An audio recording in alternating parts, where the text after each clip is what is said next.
G'day, friends and fans. Welcome to an interview with Joe Mullen. I'm your host, the author, David Applegate, author of the books The Boyhood of Cade, Power Games, and Into the Earl's Bound. And before I begin, I'd like to remind you that this channel is sponsored by you, the viewing audience. So could you please take a moment to share out the link, let people know we're here, and a big shout out and thank you to the patrons who make this channel possible. So please watch the entire video, and at the end of the show, check out the links in the description below. Today's guest is Joe Mullen, author of, now let me get this title right, The Cabin, a Bigfoot Encounter. Please, Joe, introduce yourself to the audience. Good day. My name is Joseph Mullen. As they said, I'm the author of The Cabin, a Bigfoot Encounter. Pleasure to meet you. Now,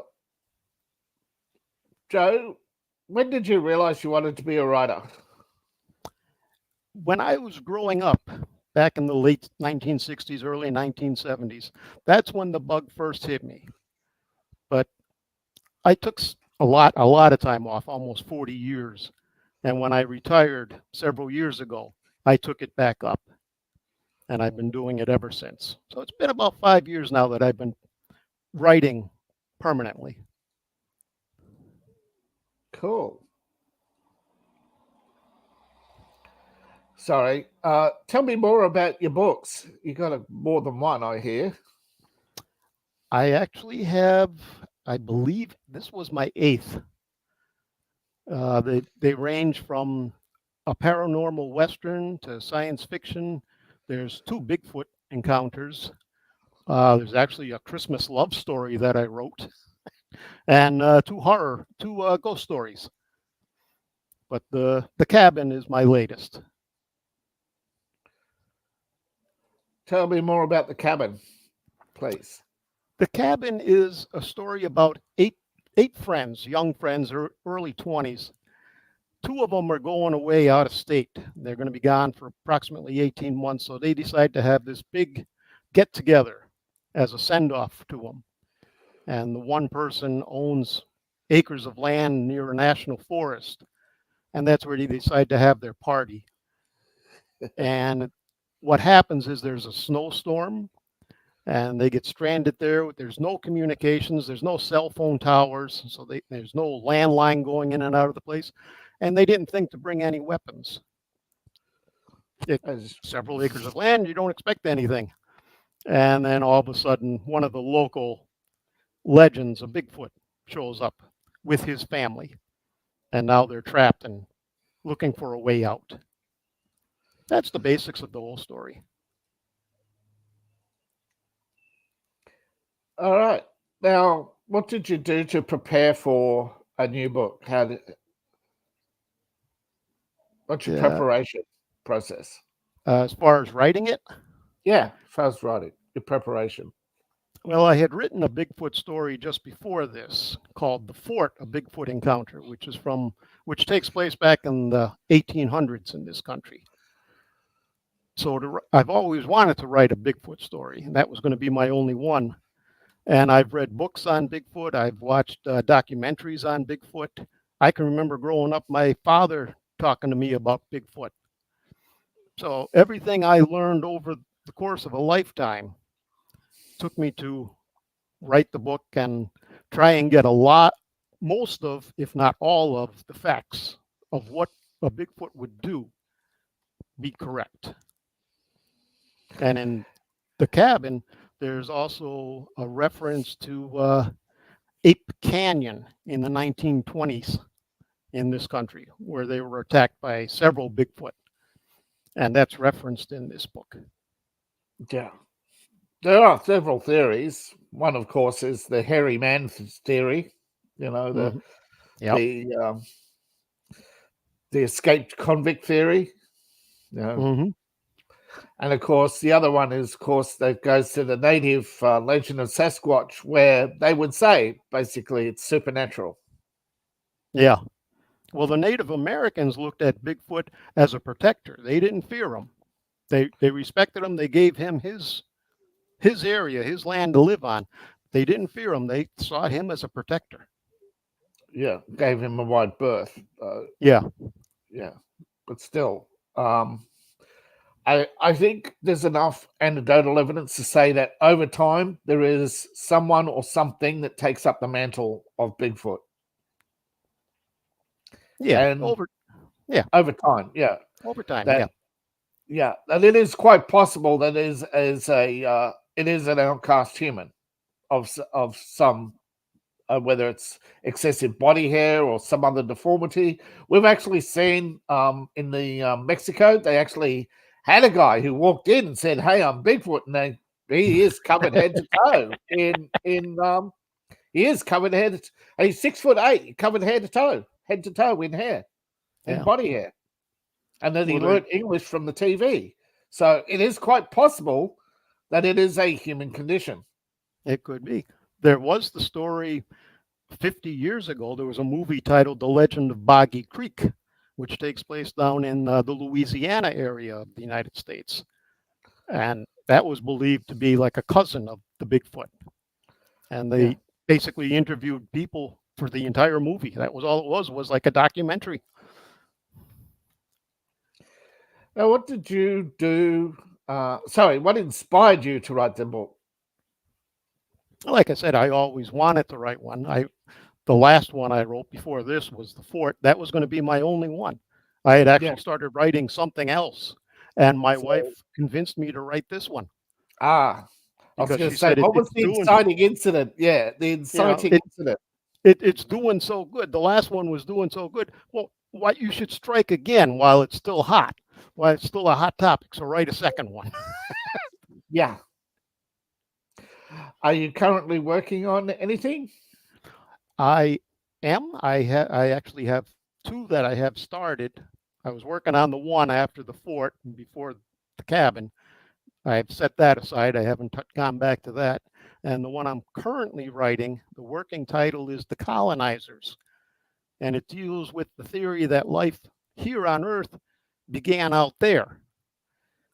And now, 300 years from now, man is a spacefaring race, but they can't find any traces of the ones who left us here.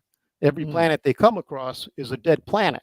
There's ruins on it from a past race, but they can't find any life forms. Have you heard the Mars theory? What's that? Okay, back when the sun, millions of years ago, apparently the sun was much hotter, and the life belt was around Mars, not Earth. And as the sun cooled, the inhabitants of Mars created what they call the arcs and basically loaded as many people as they could and pretty much crashed them into Earth.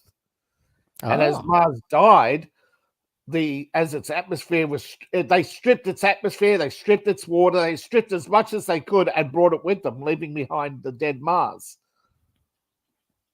I had not heard that one. Yeah. And along the way, you have the Legend of the Anarchy. Now, when I was doing nuclear chemistry, we were actually looking at different forms of fusion. And one of them, of course, is actually you've got lead and some other substance. And you also can actually substitute lead for gold so you need gold as the heat conductor and as part of the shielding in a fusion reactor, because there's nothing else that can melt and be remalleable. It's the magnetic process. You can actually create a magnetic field to hold gold together. Basically, it's liquefied, but it's still held together. But it's not normal magnetics, because, as you know, gold's not normally magnetic, but you can make a sort of containment. And it's like all theoretical stuff that costs billions of dollars, But I'm thinking, if there was a spacefaring race, fusion reactors, they would be pretty much, to make as many as they could, they would want to get as much gold as they can to make the containment fields. Okay, because that talking about gold and being valuable, that was the movie Cowboys and Aliens with Harrison Ford. Yeah. That was based on the Legend of the Anarchy, so-called. alien race who allegedly seeded us. We were their slaves, and they seeded us on Earth. But the legend gets a bit more detailed than that, because then we get the elves who were once servants, who were condemned and left behind. Right? They were the like engineers, pilots, etc. And then what happened is they said humans, for whatever reason, whatever, the rebellion destroyed civilization. Okay. Yep. And then eventually, as humans expanded into Europe, they took over the elven lands, drove elves further and further out, and eventually they imprisoned the last elves underground in Dublin, and forced their women to marry kings, or they'd execute their families. Now, the interesting part is this is where the term blue blood comes from, because the elven blood allegedly was with a bluish tinge. Okay. And if you go into the legends of some royal families, Sweden, Danish, etc., and Irish, they all claim to be descendants of elves. So from Bigfoot, you can get, you get the outsider, and you can see how quickly in wilderness man does devolve very quickly. Yeah. So you can actually see, well, if there's a big rebellion and those with the engineering skills abandon us, then yeah. So you've actually got there's quite a lot there. This is a lot of material to work with out of legend. Yeah, there is. And that's what I do. I know about this because this is what I do. I work from legend, not from. Well, that was basically what I read. That was back 50 years ago. There's a lot of legend stuff like that. Yeah, that Earth was seeded. That's why there's no. That's why there's what they call the rift, where there's a certain amount of life of a certain type. Then there's this big empty. Basically, it's called the atomic layer. It's when asteroids pounded the planet and basically wiped out all but a handful of life. Yep. And it's happened 6 times. The last time, somehow humanity appeared. There's no evolution. Sorry, folks. It's been proven beyond a reasonable doubt that the DNA of people today is merely the mix of DNA of the people in the past. Because researchers make one huge mistake when it comes to DNA. They start with modern man and compare features. Now, ancient researchers, they're starting with ancient DNA and looking at DNA in the fragment. They're only dealing with fragments, so it's forced them to do it. But in those fragments, they're finding H1, N1, N2, N5, etc. And out of these 15 groups, they go, H1, well, that line is African. This line is Mongolia. This line and this line and this line. So humans, as they spread, some may have bred the DNA out. Others, they concentrated that DNA to the point where it's the only grouping. So there is no ancient man. There is just man. And there are DNA groupings, and those groupings are found already in ancient DNA. Yeah. Well, which leads credence to I'm going on the theory, that life started out there and came here. Yeah. That something happened out there, and that a group of planets, civilizations, got together and deposited other people on this planet that were in danger of extinction. And there were so many continents, and there were so many different types of people that were put on different continents. Yeah. Well, if you reinterpret every legend from a technological point of view, you actually have that. You have the seeding theory, where the gods were seeders. Yeah. And they seeded the different lives to and why would they put all these different creations on the one planet? And that would mean the star theory, right? That though there are lots of stars, there are less planets. And of those less planets, and of those, too few planets are inhabitable. Yep. So they had to pick. Now, the reason why we have so many different life forms in our past is that in the past we were exposed to lizard men and other races. But when we were isolated or imprisoned, on Earth, you got to take into account there is the possibility we're prisoners, not yes, you do. Yes. not colonizers, that we are in fact prisoners. So that if we do become a spacefaring people, they can shoot our ships down because we're trying to escape from prison. Or That's they a theory. created a technological tether using sophisticated constructs within the planet, so that we have particles in our body, forever chemicals, so that if we try to leave Earth, the quantum link to the planet gets stretched, and the further we get away, the sicker we get, until the point we die. That'd work. Yeah, a quantum tether. You basically go too far from your prison, you'll die. Yes. So this doesn't sound like a colony to me. And it's a massive prison break. When I was in university, I heard about the God particle. I thought it was a conspiracy theory, but it's actual. 20 years later, they're talking about it as normal. I'm thinking, wow, I read about this 20 years ago. But people dismissed it. But when people discovered forever chemicals, and now I don't exactly know how you describe a construct, but basically it's like a crystal formation, okay? And these formations are below the normal depth, right? We can go so far underground before it gets too hot, right? Yep. But below those are huge crystal formations, and like they're towers, sometimes kilometers high. And they resonate with, right? Here's what people don't understand. We are solar powered already. The planet is solar powered. Okay? It rotates because the core rotates. The core rotates because it resonates with the sun, right? The sun pulses and it turns. It is not a perpetual motion machine. Okay? The sun is itself a huge vacuum, right? And it has a cone shape or cylindrical shape. So you have hydrogen in, particles out.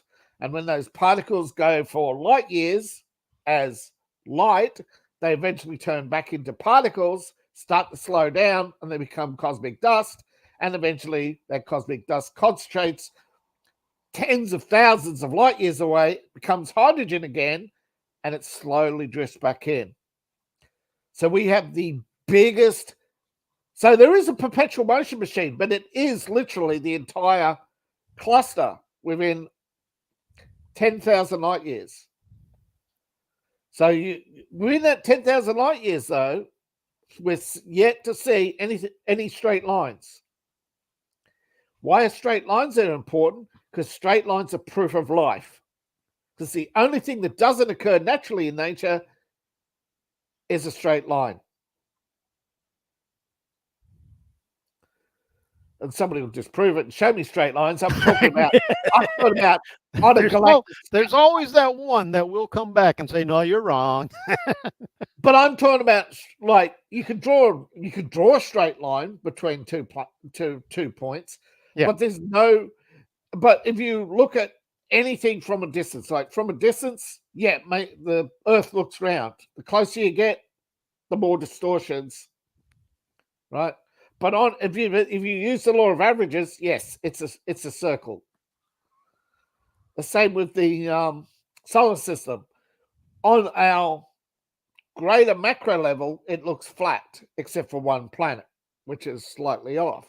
Mm-hmm. But then when you look at it in micro measurements, they're all over the place. They're always bobbing around and always moving. Oh, yeah. So, and most things rotate. What they're looking for is an object going in a straight line, because that would defy all the gravity around the stars. That would defy all the gravity around the clusters. Yep. Like they have found, the closer you get to the star, the more you're going to be pulled off course. Yeah. And you're not going to make it. Any solar sail, that's the difference. The only difference is the solar sail. Any sailing ship will not travel in a straight line. And the theory is that there is no spacefaring race that has yet to do anything beyond a solar sail. That's the theory. That's why they can't see cosmic radiation in a steady pattern or anything else that would indicate man-made structures out there. Because nobody has yet achieved, it's not saying they haven't achieved spacefaring, but nobody has achieved what you would call hyperspace or warp drives or anything like that. Because we've created ion drives, we've created artificial gravity, we've created hydrogen propulsion, we've created all this stuff, and this stuff is enormously expensive to build, normally expensive to maintain, and we don't have any practical means of surviving in space. Like I said, NASA has discovered this. The Russians even have a book on it. It's called The Tether, I think, the tether theory, that why we can't last, like people in orbit, why we decay, even though gravity is only, I mean, there's gravity, and it's only a slight decrease. You only got a 2% drop, and you're already floating, and your body is already expanding and tearing itself apart. Yep. So you're tethered here. So you can't even go to stay in orbit. You can't build a city in orbit, because eventually your body will pull itself apart.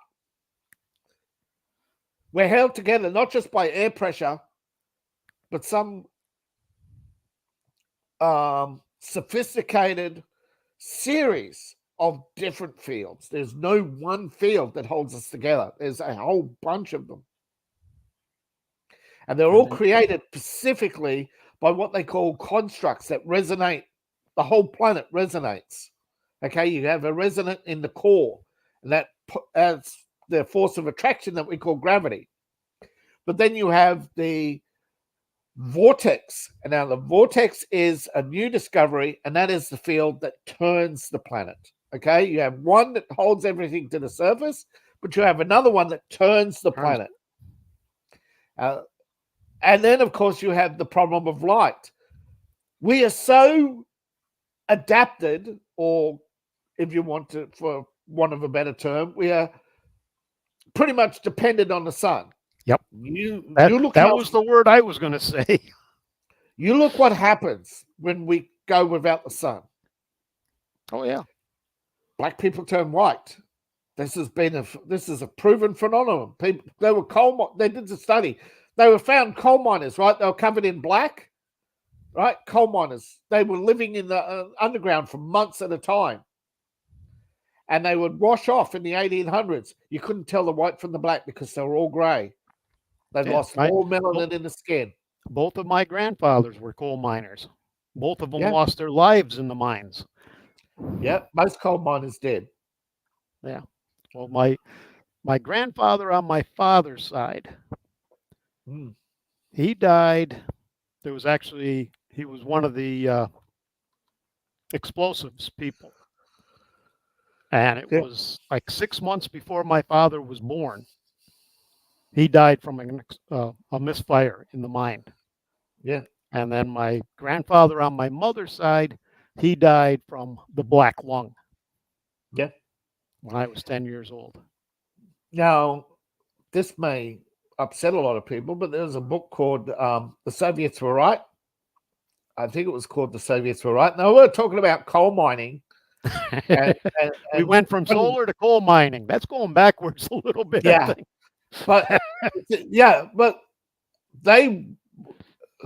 But the thing is, the whole race to solar was the fact that one of the things in the Soviet Union they wanted to end was mining. because it was killing so many people. Oh, yeah. They wanted machines to do it. And that's one of the things that bankrupted the Soviet Union, was trying to create machines to do the mining, to free up labor for other endeavors. Well, that's why when they say here, we're going to bring back coal mining because the country is rich in coal, I look at them and say, well, go ahead. My family did our bit. Make sure your family goes down next. Yeah, but I'm just saying that. Yeah. No, I think the Soviets were right, that there are some Uh-huh. things we do that that's why they put so much into robotics. And I think America's now doing the same. And I think that's one of the things that are sending you bankrupt, is you just can't. Nobody seems to be able to solve robotics. You can get a robot to build a car, but when you try to send it down underground to build a mine, it breaks down. Yeah. It just breaks down every time. Well, they tried that on my last job. Yeah. We would have punch presses set up for different steps in the operation to make the gun magazine. Well, they brought in a machine, and it was going to do the whole operation from start up until weld, make all the steps all on one machine. What they didn't understand was, well, that machine is going to need a lot more maintenance than the 10 that were out on the floor doing one step at a time. Yeah, this is a study they did in China on oddly enough, I've been looking at Ukraine war and Russian ammunition made in China and how Chinese stepped up their production. And the thing is, what they did is they took all the machines, right, and they reorganized the floor. And what they have is, as the ammunition comes off the ammunition machines, it all goes onto one conveyor belt in the middle. And then they have a magazine feeder, thousands feeding magazines or clipping belts. There's no robotics. Right? Originally, they thought, well, no, they just turned to the fact they got 20% unemployment and said, here's your $100 a month, go for it. Yep. Oh, yeah. And you can get away with a lot with certain things in robotics, but a lot of stuff, no. No. But all these big think tanks were trying to figure out what robotics China had come up with. So, and I just looked at the factory floor and the way the few photographs that were out there, and then you see this machine where all the bullets are coming in and they're just, the hopper feeds, and the way they sort grain. And okay, so they're sorting the bullets and they're feeding them into long lines, but then they're disappearing into a dark room and then they're coming out magazines. But you look at the size of the factory, you go, that's not machine, that's people in there. That's a lot of people in there taking these lined up bullets that are coming out off the conveyor belt in trays and taking them out of the tray into the magazine. Yep. That's all it is. You just hide the people in the back room so nobody sees them. And you say, yes, it's all done automatic. It's all robots. But meanwhile, you got 50 people in the back room. Yeah, exactly. Oh, yeah. And I don't understand why people fall for this. I guess it's because they can't see the people. They don't believe they're there. I mean, it's like Bigfoot. Because so many people haven't seen it, they don't believe it. He's not there. It's the same with all the religious people. Even if we did originate from another planet, that still does not defy God. Okay, because God gave us free will. God gave us all these things, and God gave us a curiosity and the ability to figure things out. If he didn't want us to know the truth, he would just erase it. Right? Yeah. The fact that we have layers of dust under the hundreds of feet below the surface, that is the same dust as Nagasaki and Hiroshima, that this dust can only come from nuclear weapons, is proof that at some point either a U-239 asteroid hit this planet and somehow spread over the entire planet, or somebody came along and wiped out a previous civilization. or it wiped out itself. Yeah. Oh, we've had that here. A Yeah. civilization will come around, like the Europeans came over to North America and wiped out how many Even millions of people? even not intentionally, it still Yeah, happens. it happens. People have been saying for ages, stop mass migration, because you're not just killing your culture, you're killing theirs too. But then you, with the migration and what we call immigration, well, then you got the United States culture, let's say, merging with Mexico. Well, then you have two cultures making a They third one, erase each like a other. Yeah, marriage, like a yeah, marriage. yeah. And even if you go and Mexicans are complaining about their loss of culture too. They Oh are yeah, waking up to understand that they're losing their culture, but they're not just yeah. losing their culture. Their government invested billions into educating Mexicans to only see them leave and go to the United States. The Mm-hmm. universities are on the verge of collapse. Yep. But And they're now Mexico's losing mostly their funded culture by because of Americans. Yeah, all they're the losing. countries down in Middle America and South America. There are people moving up this way. Yeah, So naturally, that's those in the way countries. it's going to get run over.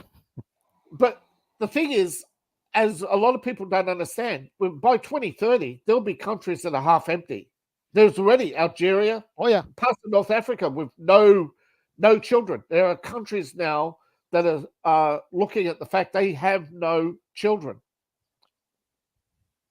yeah. There's There's three or there's four of them, thousands. I think, down in South America that are basically emptying out because they can't plant anything. Nothing will grow anymore there, so they have to Yeah, leave. yeah, and that's not climate change. That's the fact that farmers, to meet their quotas, overcropped. They Yeah. cut corners and for years. Brazil, some of their coffee farms, they cut corners for years to meet quotas. Or And of course, they did like we did here back in over the 100 maize. years ago Yeah, you before stop the growing Great maize. Depression. Yeah, they They stopped they growing maize. farmed wrong. Yeah, one of the causes of the Great Depression was maize, and people go, "Well, how?" Right? You had a maize boom, right? But the problem is they were stripping the soil. Yeah. And the depression wasn't caused by the collapse of the banks. The banks collapsed because they literally had bet the farm on maize, and the next maize crop failed. And then all the topsoil just blew away. There was no Yeah, rain, so and they didn't know how to properly plow. Then along comes the dust devils, and it just blows everything away. yeah.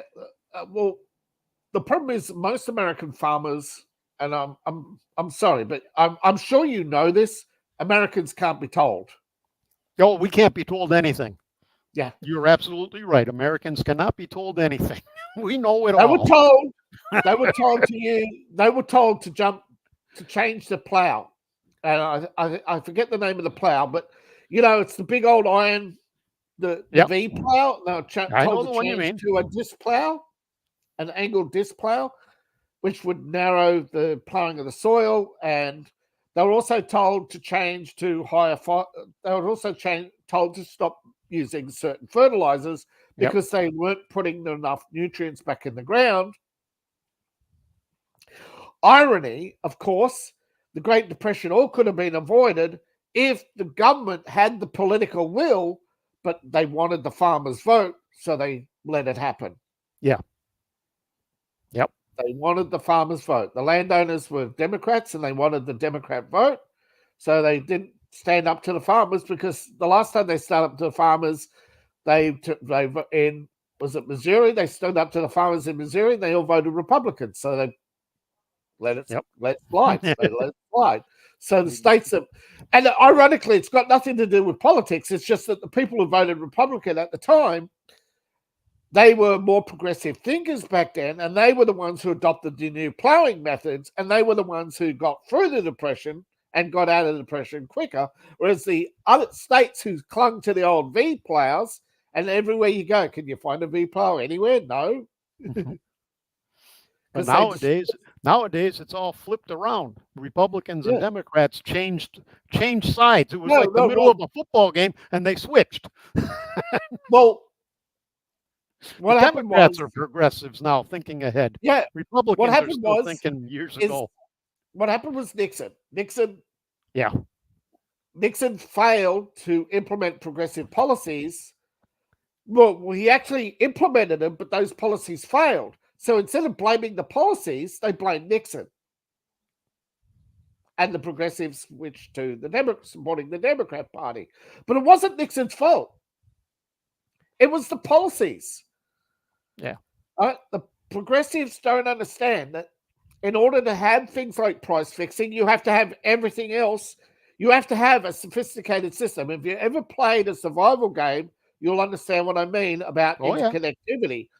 And what they fail to understand is you're trying to fix the result, not you have to start at the bottom. You can't start at the top. The survival game, like we talked in manufacturing, that you have a process and you have to follow that process.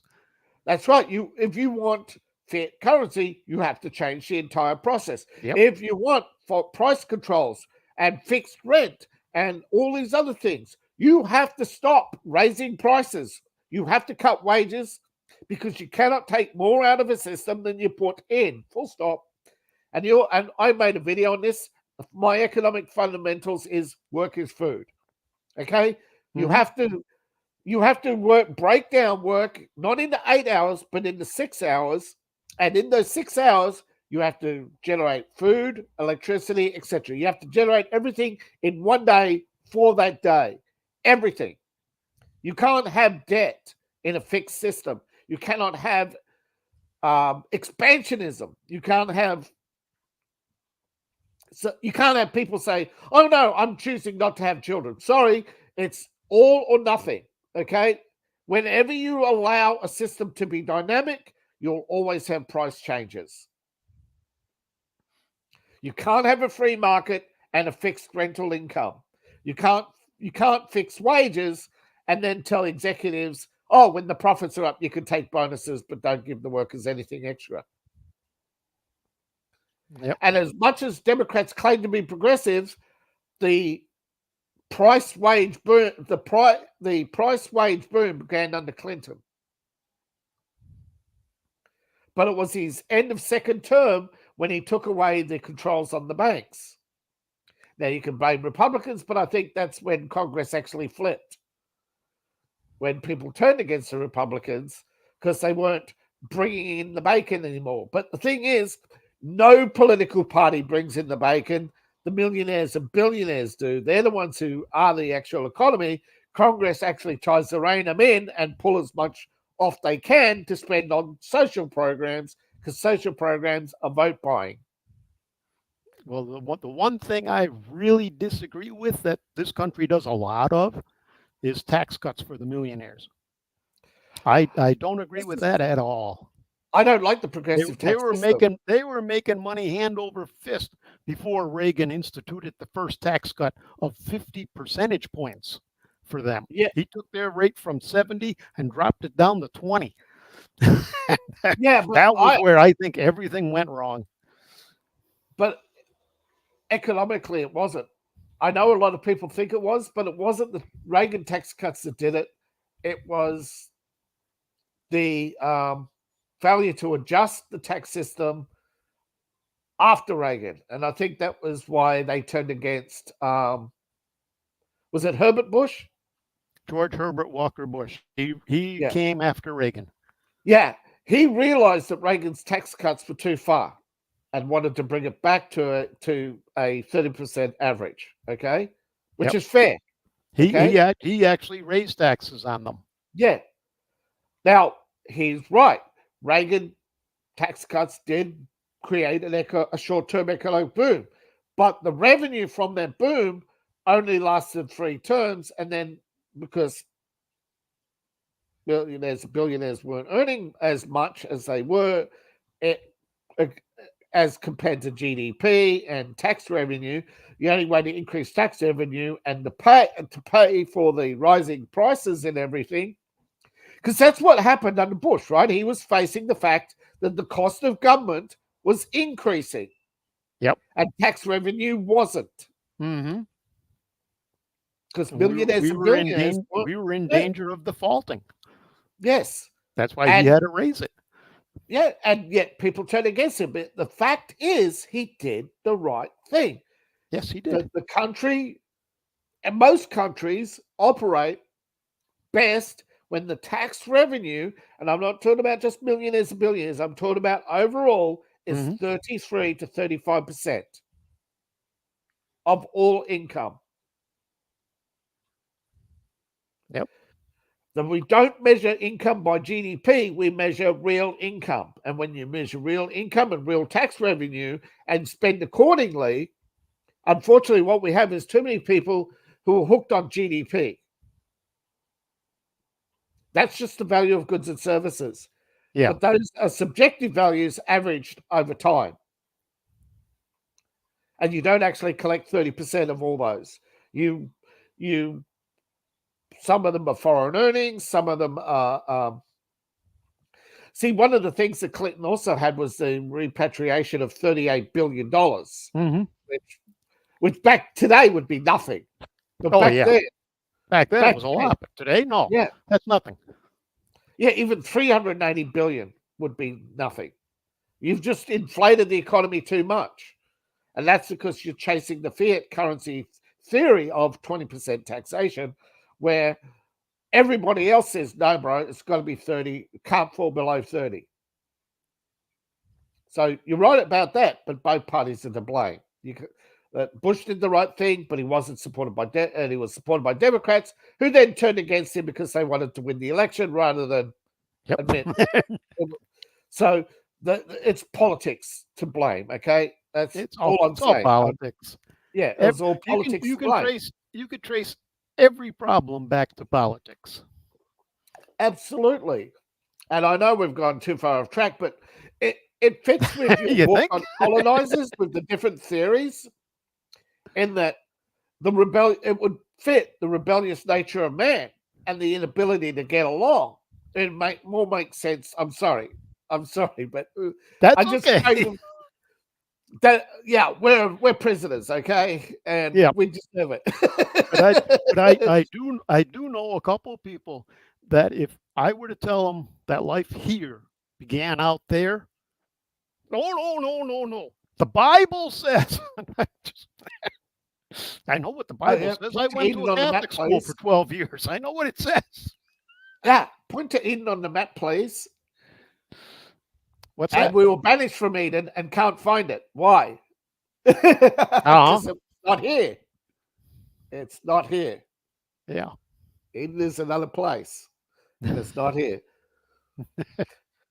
Now, I have very many esoteric theories, and like the ribbon of light and light shows and all these, and the glimpses of heaven. Have you ever heard of those? Yep. They're all multi-dimensional theory and all that. And it's quite possible the reason why we don't see evidence of aliens is multi-dimensional travel. Mm-hmm. Well, that's what they say Bigfoot does too, is multi-dimensional. That's one of the latest theories that comes up. You could see them, you could follow them with your eyes, and then you suddenly lose them. Well, he's interdimensional. Yeah, that's what I mean about the Native Americans saying about the Bigfoot is a supernatural being. Yeah. Mm-hmm. Have you heard of liminal space? No, I don't think so. It fits with hyperdimensions and esoteric theory at the same time. Liminal space is the fundamental structure of reality. Okay. It's like constructs. It literally is the matrix. Okay, you have the constructs that create reality. Okay, these are light, basically. That solid matter is merely a reflection of light and has enough, and mass is the forces of repulsion, because you push against it, it pushes against you, or everything is about forces, energy, and light, and that's what liminal space is. Okay. And from liminal space, we get the different dimensions of reality, heaven and hell, been up and around. But if you look at the esoterics and heaven and hell, particularly India, China, literally you have the kingdom of the sky, and you have so hell is the condemning of the soul to be trapped under earth, and heaven is the soul trapped in the luminous space around us. So quite literally, we are in a prison, of a multi-dimensional luminal prison. Well, see, my mother used to say that where we are now, yes, in this life, well, this is purgatory. Yes. Yes. And once we die, then we go to the next life. Yeah. She would consider it heaven, but in my way of thinking, we're leaving this life. We're going to another one. We're not going to heaven yet. We're just going to another one because we got to form a more perfect body. What we have then is, if you add the Indian esoteric model, or if you go further back to the original Christianity, where you have the 13 stages of life based, right? And we're only in the middle, right? You have the pre-birth and the afterlife. You have life, the pre-life, and the afterlife. That was pre-Christian esoteric thinking, that we have dimensions and we are in the middle. So, and that's where Dante, in whether you call it the descent into madness or into hell, who can say they're not the same thing? And that his realizations that we are in purgatory, in fact, is an original thought that could only come from genius. And unfortunately, most genius tends to be mad. Yes. There hasn't been a sane genius yet. They're all a little crazy. Yeah. And we have people whose genius manifests not just physically, but their madness manifests in tics, quirks. The worse, the worse somebody behaves, the smarter they seem to be. Well, Einstein couldn't even dress himself. He wasn't coordinated enough to dress himself. Einstein often bounced his ideas off other people, and when asked if he was stealing other people's ideas, he said, if they didn't want to tell, I'm not making them tell me. Yeah. They voluntarily gave it to me. Yeah, but it's right. He's right.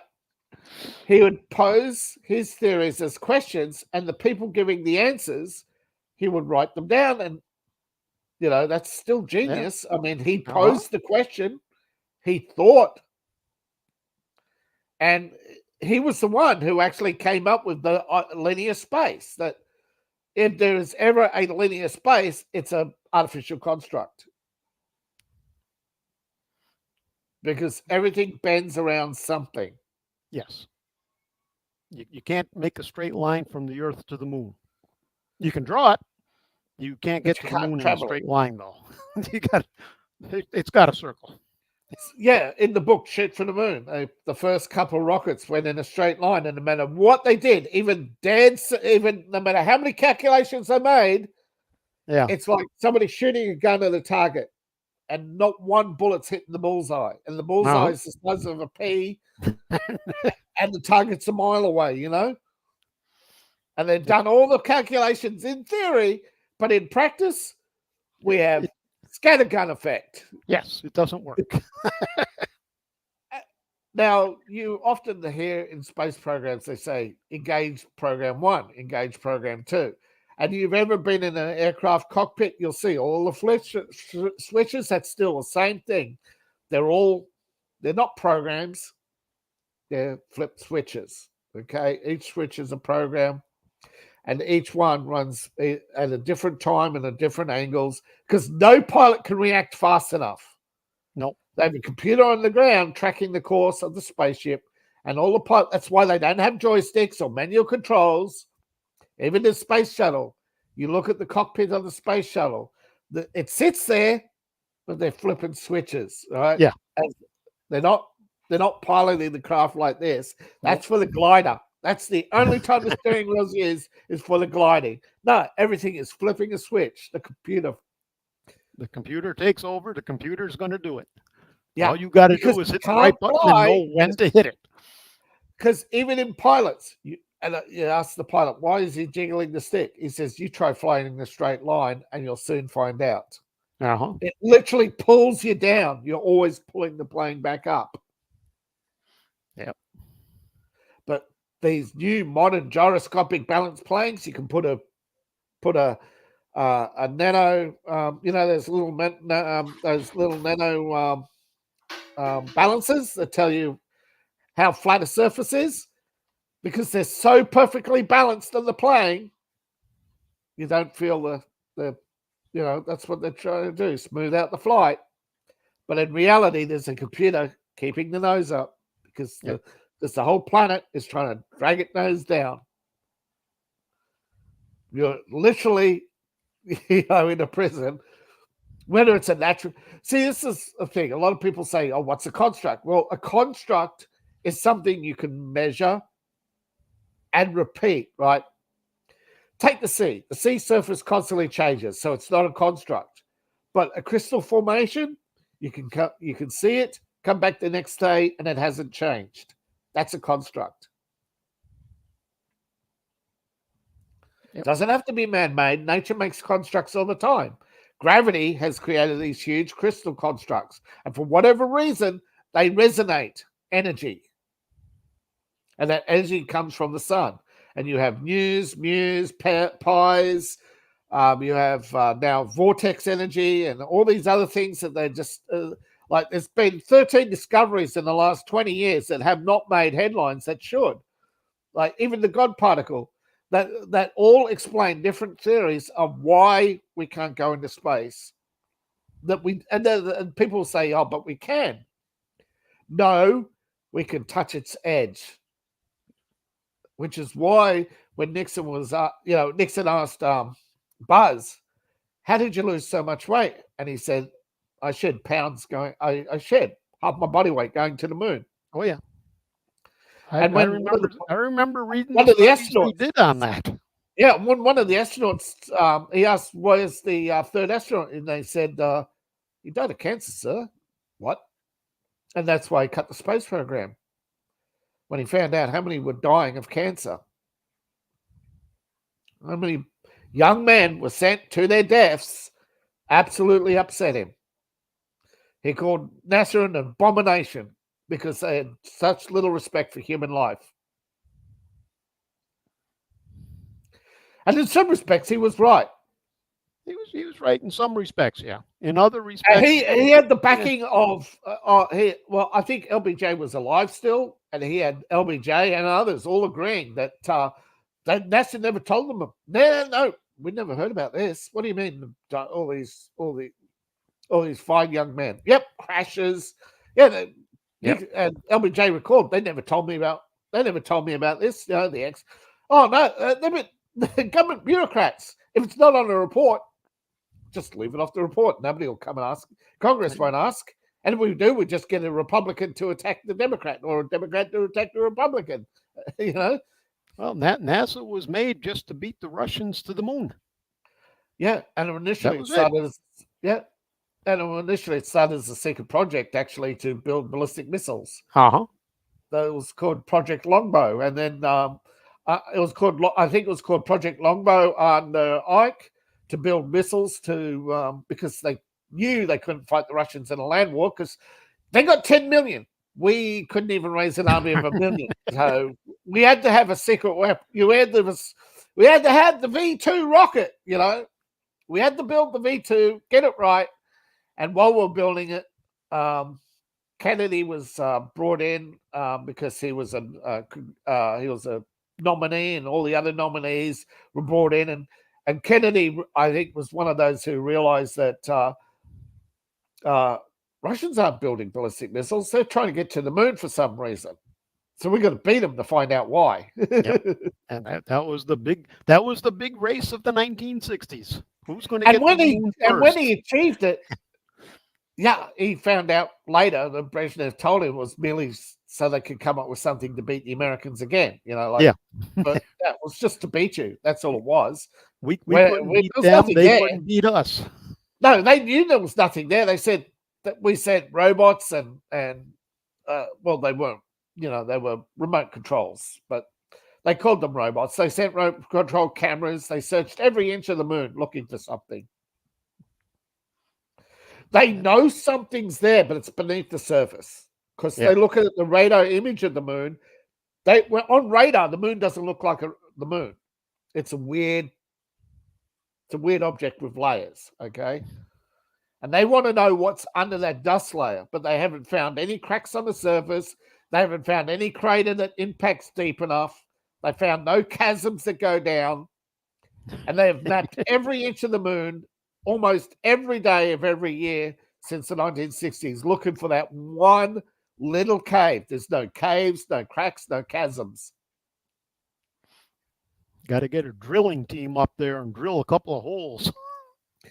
Well, that's what the Russians tried, but the problem is drills tend to vibrate, and no matter what they tried, it's the same with Venus. No matter what they tried, those machines keep breaking down. Drilling up there is not the same as drilling down here. No, but you still need a rigging team to control the drill, and they could not come up with a way of remoting. Same with America. America thought, yep, we could do it. Land on Mars. What did the drill do? And then the craft spun. Yep. I love that. It cut out, but you know, it comes up and then it just goes blur and then cuts out. Well, that's if you ever operate a high speed drill trying to drill in the metal and suddenly it goes that's what happens. And then if it just happens to hit wrong and stops, and then your hand keeps going, and pretty soon you lose a hand. Yeah. And all these things, like, they make for great stories, don't they? All these things. They take every little element we've been talking about, folks. Those make for great stories that you can add to any science fiction or any horror. You know, the mistakes of mankind make for great horror stories. You could put it into almost anything. Yeah.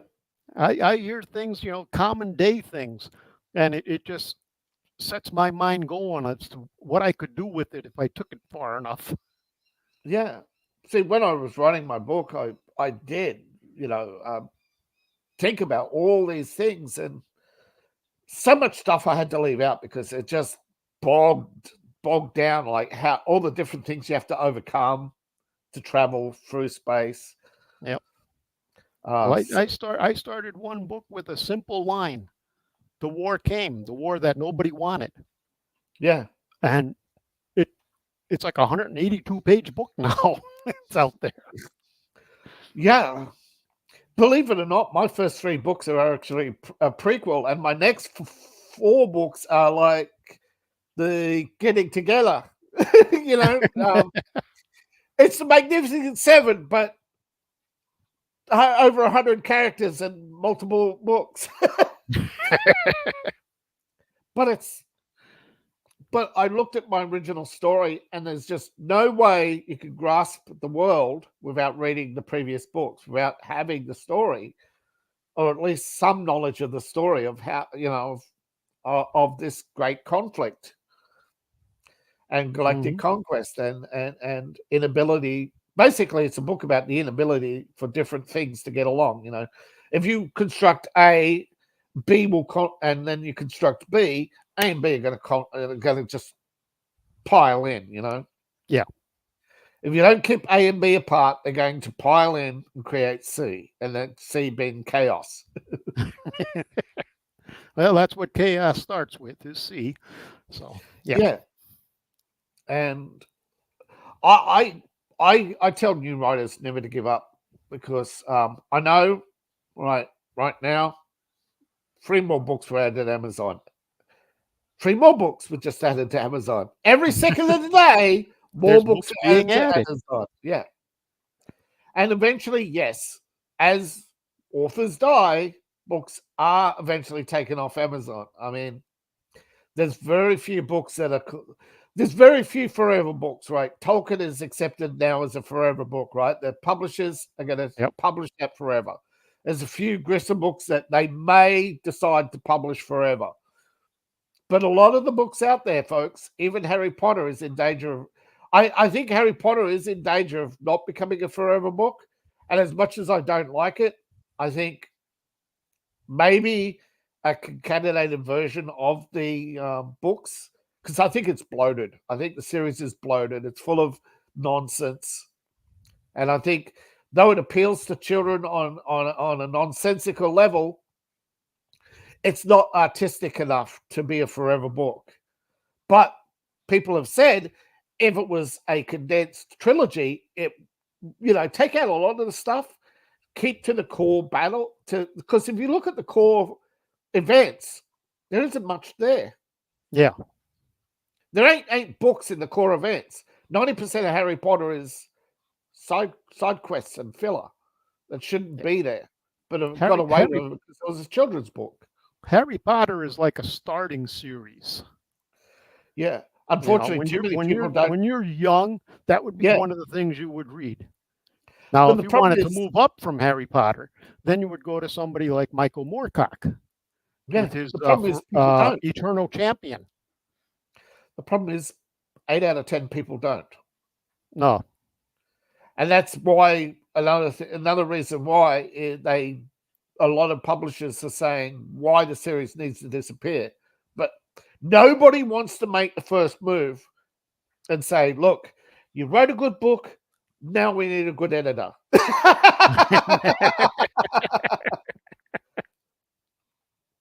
Because Warner Brothers admitted, and then they took the article down. How Harry Potter broke Warner Brothers was the story, and unfortunately, one of the many things that I try to do is to bookmark these things or keep hold of them. I didn't think it was worthy. I think there's many things wrong with Warner Brothers, so I didn't bother with it. I didn't do a video on it, didn't record it, and then it disappears. You know how many articles disappear every day? Yeah. I mean, I like Trump, but I don't like the fact that the media publishes a story about Trump and then takes it away and then just leaves this ambiguity of what he actually said, right? They take away so you can't actually read what he said. They will tell you what they think he said, but they won't show you what he said. And that's wrong, right? Could you imagine in any point in history, has silencing the opposition ever been done by a good guy? Ever. You've got to let people who speak have their words to the public, even if you don't like them. You can say you don't like Trump. I don't mind that. It's when you silence people that's a problem. Because then you're not trying to win by unfair means. And by winning by any means necessary is the very system that created the problems in the past. Yep. It has to be fair. Yeah. You're going to speak, I'm going to speak. Yeah. They're going to listen. And if you go to Harry Potter, that's exactly what... I mean, I remember seeing the interviews with J.K. Rowling, unable to tell you the name of Voldemort. She wouldn't speak Voldemort's name. She couldn't even tell you his motives. She didn't even know she didn't know half the characters' names. Now, you could put it down to nerves or she was a mess, but not for years, okay? It wasn't until and then the book disappears and then is reissued, reinvented, and republished, and then it becomes a movie. And they're acting as if it wasn't sitting on the shelves for years. Now, I get it. There are phenomena where a book published 10 years ago is no longer, that was popular is no longer popular, right? And Yep. people today do not resonate with the book. That's fair. It's like people who read To Kill a Mockingbird.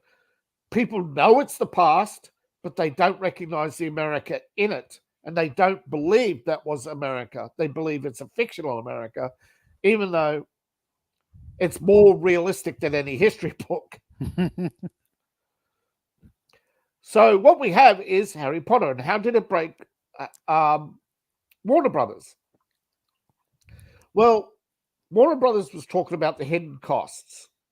Okay? Marketing. They spent way too much on marketing. Right? They only told you the budgets for not the actual production costs. The movies cost way more to produce than their budget. They all went over budget. They had lawsuits to pay out. There were injuries. There was paying off all the school kids because things went astray and array behind the scenes with fights and what else? What happens when you get kids together? Yep. Kids will be kids.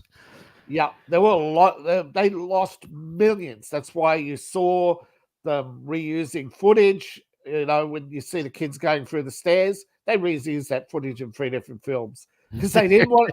They were finding any way they can to not deal with groups of kids. And eventually they said, we're not going to make this again. Well, that's it. They told J.K. Rowling to stop. She had planned 10 books. At halfway through 8, they told her no more. Okay, they told her no more. And then that really, because the last movie, right, and rightfully so, people said, I wouldn't pay £2 to watch this. If it wasn't the last Harry Potter, I wouldn't have watched it. It was trash. I watched the first couple. The first one was real good. I really enjoyed the first one. Yeah. And then after that, I noticed it kept getting darker and darker and darker to the point where I just don't want to see it. No, but that was the point of the whole series. It was a descent. But see, I've heard different stories, and I can't verify any of them about how scriptwriters helped the books get made, how it was always planned to be a 10 series of going from childhood to a dark fantasy. That Voldemort was originally planned to be Harry Potter's father until they said that's too Star Warsy. There's 13 lawsuits they had to pay out for plagiarism, over $1 million there.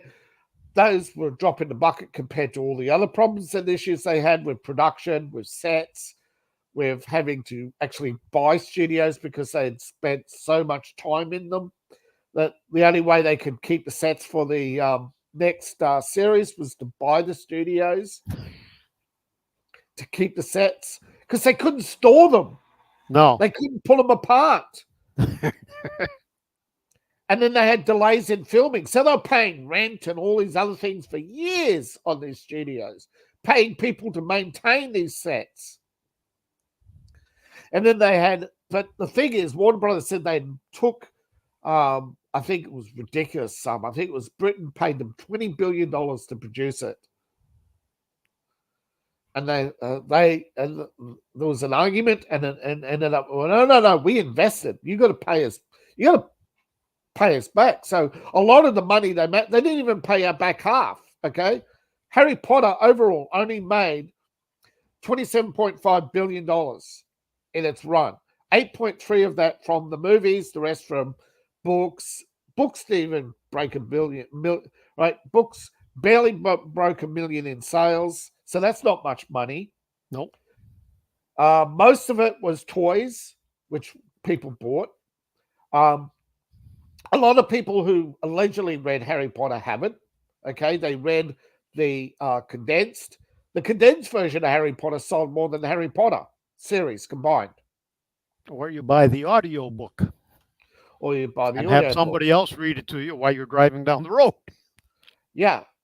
But ultimately, Warner never said, look, we had production costs, we had all these, we had payouts. And then, of course, they had to pay out 30% tax. They get 6% back on their claims.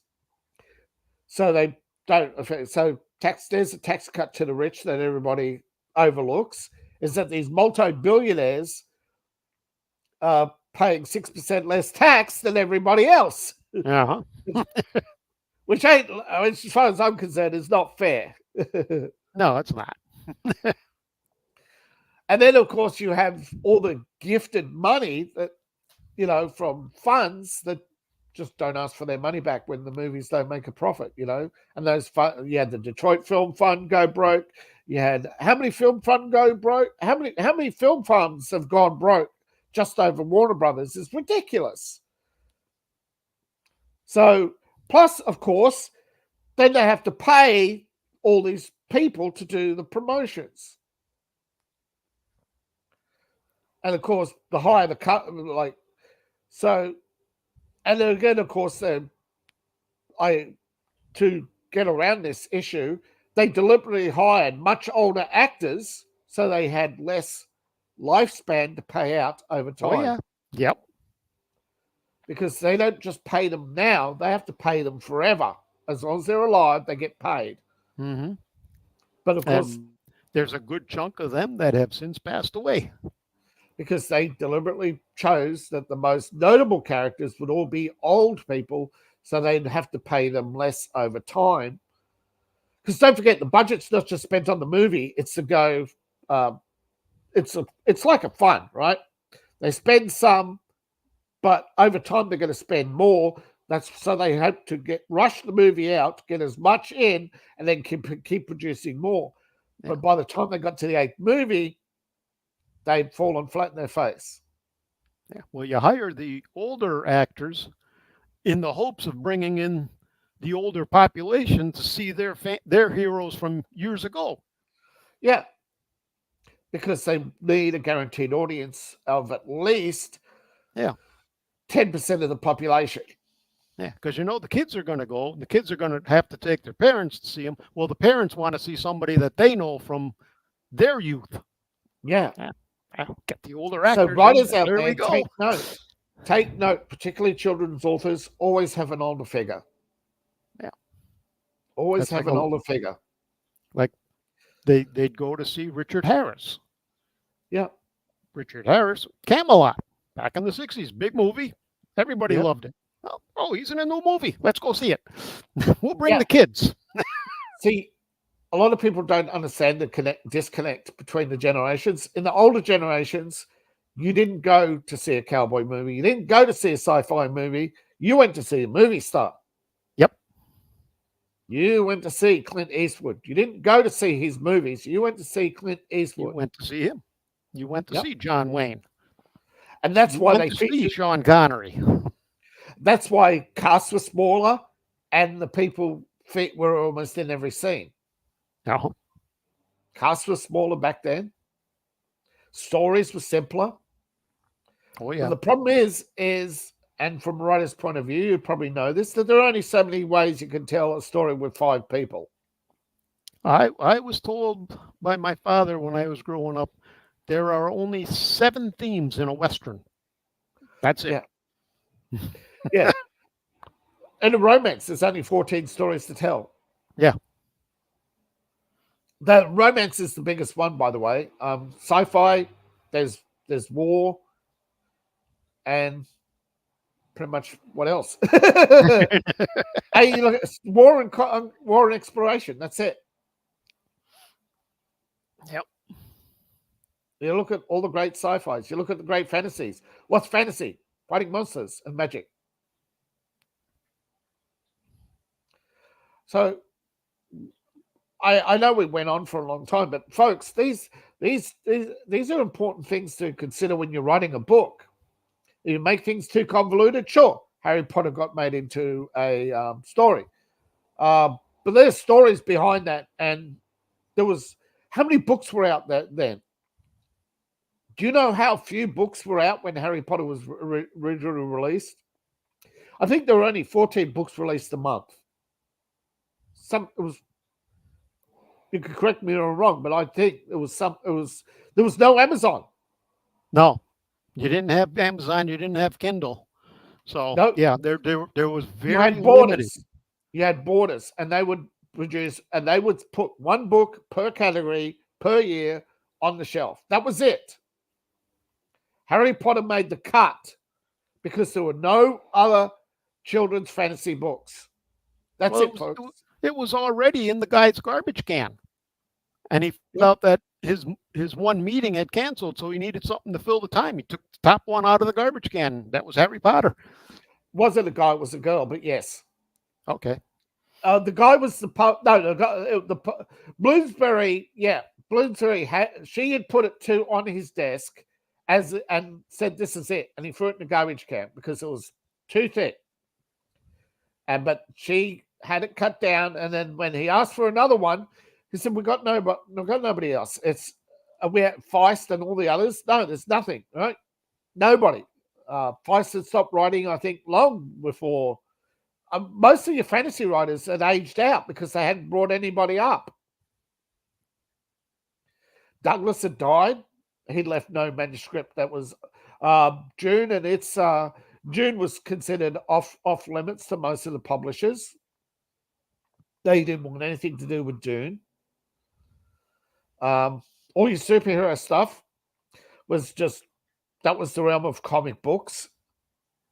So even today, you can't write a superhero novel and get published. No. So it was Harry Potter or nothing. You're right. The guy did take it out of his trash bin. I'm saying the one who put it there on his desk was J.K. Rowling's agent. Okay, because that's how she got that agent. Nobody knows. Right, between them. But I think, as was seen with the amount of nepotism and feminization, and that you see what a angry person she can be, I think she pretty much did a Kathleen Kennedy, and that is walk in one day and said, "You don't have enough representation. It's you take me on or I sue you." Excuse me. It's possible. It's possible. Yeah, but you didn't have, like you said, back then you didn't have Amazon. So you didn't have. And self-publishing was expensive, thousands. Oh, my first two, we went out to two publishers to put it into paperback. Yeah, it's a small fortune. Yeah, I was looking at even today. I was looking at doing my fourth book through Kickstarter. I don't know how people could do it because got to get the book, ISBN it separately from. You got to get all the stuff right. You got to get Amazon to print it and ship it all to you. You got to keep your listing private. You can't, and you got to have the ISBN and all private ISBN because you can't use their ISBN because that's public. So you got to have a separate ISBN. You got to have all these things to meet their rules that are officially imposed on you. Yeah. Most of the things in publishing are artificial rules to stop people from publishing books. Yeah, we went through my first book went through Page Publishing. We saw the ad on TV, and my wife had read the story and liked it and said, it's worth it. Yeah. It's a small fortune. Yeah. We didn't make anything off of it. Yeah. Publishers for years. I remember when I was young, you used to see in Borders, Authors Wanted. Remember that? Mm-hmm. Remember Borders ads? Authors Wanted. Every month they'd put out 3 days. You had 3 days submission to Borders. Yeah, I remember seeing them back then. I know, right? I know the government carries Amazon on their back. Amazon should have closed in '96 when it posted its first $1 billion loss. No, it's not nothing personal. No, but any business that posts that big of a loss, they shouldn't be in business. They did something wrong. They pull a loss most years. Yeah. They don't make money, folks. They don't pay taxes. They don't make money. They borrow heavily. Or they claim they're not making money and they're just very creative in their accounting. Yeah. But how Jeff Bezos makes his money, folks, is dribbling off his shares. Mm-hmm. That's how.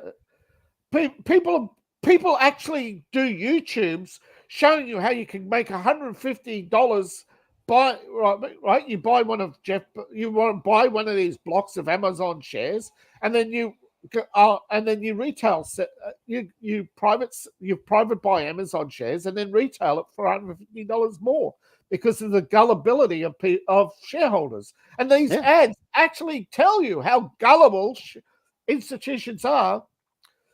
And one of the reasons why Amazon don't make money is because they are carrying a huge infrastructure cost. But because they're so big and borrowed so much money, everybody keeps them afloat. It's like when they did this with Lockheed Martin, they did this with Hughes Industries, they did this with Mobil Oil. They kept some of these companies later became profitable, but they've never repaid the taxpayers, and that's why you have such a half your debt is the government borrowing money to pay contractors. Yeah. But then you have that thing too big to fail. Yeah. That with all the banks years ago. Not that long ago either. They're too big to fail. And then they started failing. Got to go in and bail them out. And the people who said Bush was bad did exactly the same thing with almost the same companies 8 years later. Yeah. Not even 8 years, and they did it again. Yeah. It's like okay, you can blame Bush for not firing the people. Well, what's your excuse the second time? Yeah, because people's memories are short. Absolutely. And if you repeat the lie enough times, well, that lie becomes a truth. Yeah. Well, but I like the fact how they justify the hyper-priced stock market. Well, this is to stop foreign takeovers. And it's like, really? I haven't seen any stopped.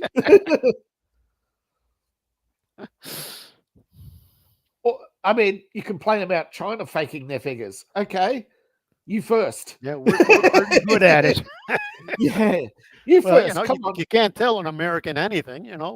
We were the first. We learned how to juggle our books better than they did. We taught them. Yeah, you did. But they implement. Okay, America is a good idea implemented poorly. I get that. That's verifiable. It is a good idea implemented poorly. Yep. Everybody admits it's an imperfect system. Okay, that's fine. Yep. We can point out what is it? How many is it? I think it's 6 or 7 amendments that should have been passed that would fix half your problems. Like a fair tax, like the tax amendment. You can't give anybody a tax break. You have to. It's all or nothing, right? All taxpayers are nothing. All taxpayers have to pay the same rate. It's all or nothing, right?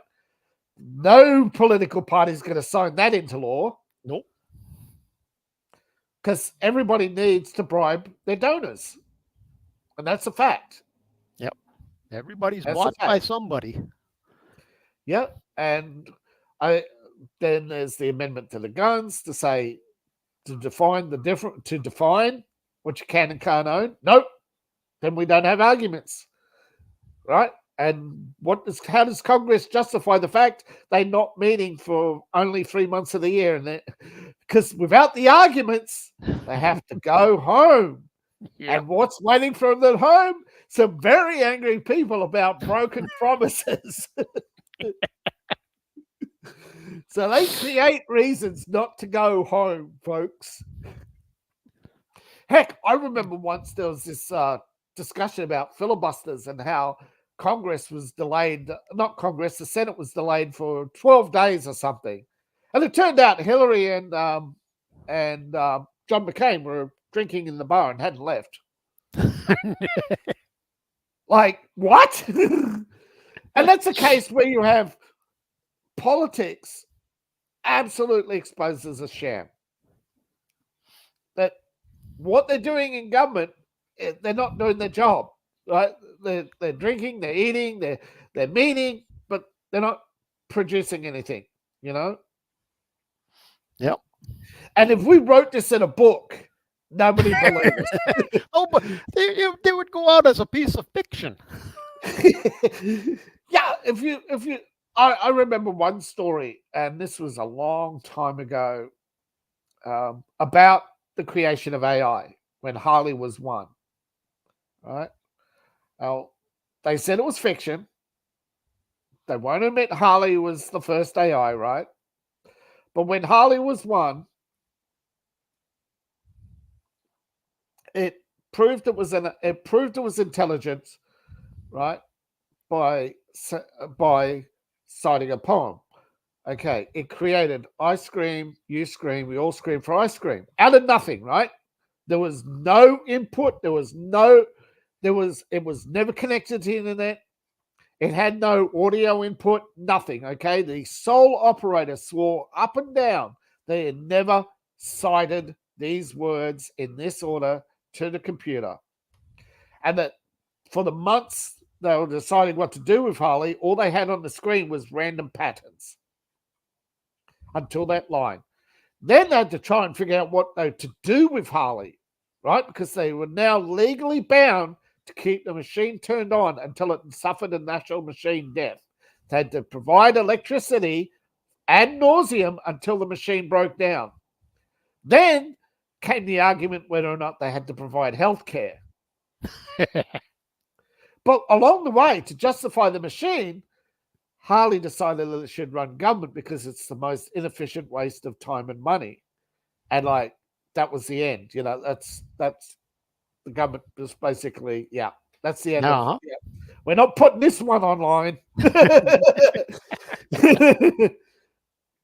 I read that somewhere, not that particular story, but I read somewhere where a computer had taken over and was starting to run the government because the government was ineffective and everything else. But I can't remember what it was that I read. It was called Colossus. I read it too. Colossus, yes. It was an amazing book, and it's sort of along the same principle as Harley. Now, Harley was not given a time or a date when Harley was turned on, or the fate of Harley. It was just Harley wanted to create the graphical omnipresent device, be in everybody's home. Basically, you give it your day, and it gives all the modern conveniences are in there. Give it your day, and it'll tell you maximize, efficient, make things efficient, redesign. Yep. So Colossus and Harley, I think, are very similar stories written along the same vein. That AI doesn't replace the workers; it replaces the legal system, the government, and corporate management. It replaces the higher echelon of people. Yeah, the incompetents who fail up. Those that screw up the most, it's going to replace, and that just happens to be all the politicians upwards. Now, I don't profess that people I like in politics are perfect, but I look at it as, are they flawed or are they deliberate?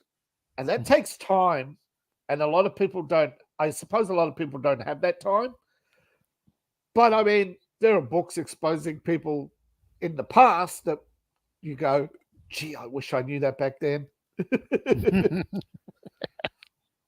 So I'm always open to the possibility, like, what? LBJ actually liked Nixon? And it's like, but, and then you realize what a game politics was. And that, yeah, and you realize that all this smearing of Nixon and all these people later said, nah, it was just stuff we made up. Well, so Kennedy didn't like Johnson. Kennedy hated LBJ. They hated each other. But they needed each other. That was the whole thing. Well, LBJ was corrupt, but he brought in the he brought in the South. He brought in Texas. Brought in money. Yeah. Brought in money. He brought in badly needed money that Kennedy's needed because they had no donors. They were out. They had nobody supporting them for president originally. Kennedy had a lot of scandals that Nixon had, and Nixon said, "Oh, I forgive you. Everybody's flawed. He took the Christian route, whereas LBJ said, hey, I'll be your best friend." So there was that time when Kennedy could have run as a Republican because the Democrats weren't. But had LBJ not stood by him, Nixon would have been the VP. There was that time when the Democrats didn't know whether or not they were going to accept his nomination or accept him, because he did have scandals. Well, Kennedy could have ran as a Republican because of what happened with his father. Yeah. FDR had promised Kennedy's father a certain position in the government and then reneged. Yeah. Now, I get that Robert says that his father was a businessman. Yes, he owned warehouses and I believe a share in some factories and schools, but he didn't, but he was primarily a real estate guy who owned some warehouses. Yeah, but who was using those warehouses between 1910 and 1930? Gee, was there something going on back then? Yeah. And then suddenly, when Prohibition ended, so did his upward trajectory and his popularity and when Prohibition ended, FDR and all the others wanted nothing to do with Jack or John, but they were already elected as junior congressmen, so they just basically said, "Go away now," and so they went from being powerful, influential Bostonites to just another rich family. Yeah. And we know that, most rich families in America who made their money, they were importers. They imported all the stuff that America at the time had not been able to produce. One of them was alcohol. I mean, most of the alcohol was always imported. Mm-hmm. You didn't have that many stills. And when Boston Brewery shut down, it really didn't make an effect on the alcohol because you already had Canadian brewers coming through Boston Harbor. Yeah, we had a few breweries, and then you had the Southern Stills. Yeah. But there wasn't much. No, because large-scale stills required large-scale industries, which America didn't have. Nope. But, a lot of people don't know this, but over time, the Canadian population has moved into America. Canada was bigger than you in through the 18th and 19th centuries, but they moved through. After World War II, millions of Canadians resettled in America. A lot of the Canadian soldiers who went overseas only did not go far out of. They settled in America. Well, it's a little bit warmer here than it is in Canada. Plus, the GI Bill covered the Canadian soldiers. So that helps. That helps make their decision for them, Yep. Hey, do we go back home and get nothing, or do we stay here and get $1,000? Honey, I got a surprise. But it's amazing that Canada was for a while bigger than the US, and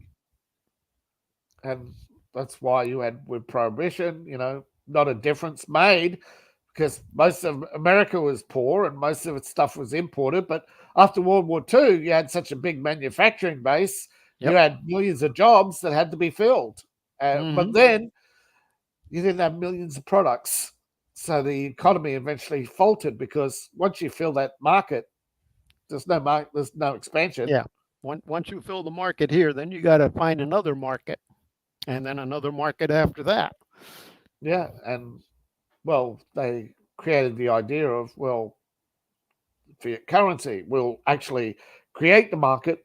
And when the market's full, the economy will collapse so we can start again. Yeah. And people don't understand this. What? Yes, your economy is designed to fail. It's going to fail every so many years, and you're going to start over again. Yeah. And just like every empire we went from Egypt, 15,600 years, give or take 1,000 years. Then we halved that for the Mesopotamian, then halved that again for the Roman, halved that again for the Mongol, halved that again for the British. Halve that again for the American empire. Yep. And the Chinese empire is not even going to get off the ground by that, because it will be too big to fail before it even gets off the ground. Yeah. And we all know what happens to companies that are too big to fail. They get bailed out. No, they get jingoed. But yeah, Oh. they do collapse. No, I mean, look at Yeah. Lehman Brothers. Oh, Look yeah. at you'll get the modern, Eventually, you get the medium. they fail. Yeah, you They get taken over by somebody else. Yeah, they get broken up and taken over, but ultimately that empire does crumble. That empire no longer exists. Lehman, WorldCom, I forget the name of it, but that really big industrial, the breakup of AT&T. Ironically, with the breakup of Bell that created AT&T is bigger. And then, of course, you got this Verizon spin-offs and all that. But they're all bigger than the antitrust lawsuits against their original parent companies. Yep. The breakup of CBS and Viacom. They actually admit that was an error. That the judge had not taken into account, again, proprietorship. That though the company was big on paper and assets, it had a lot of liabilities, and the only way after its divisions was supported by spinning off all these divisions. You created collapsed companies. These companies could not stand on their own. The same with DreamWorks. DreamWorks Animation held up all the other studios.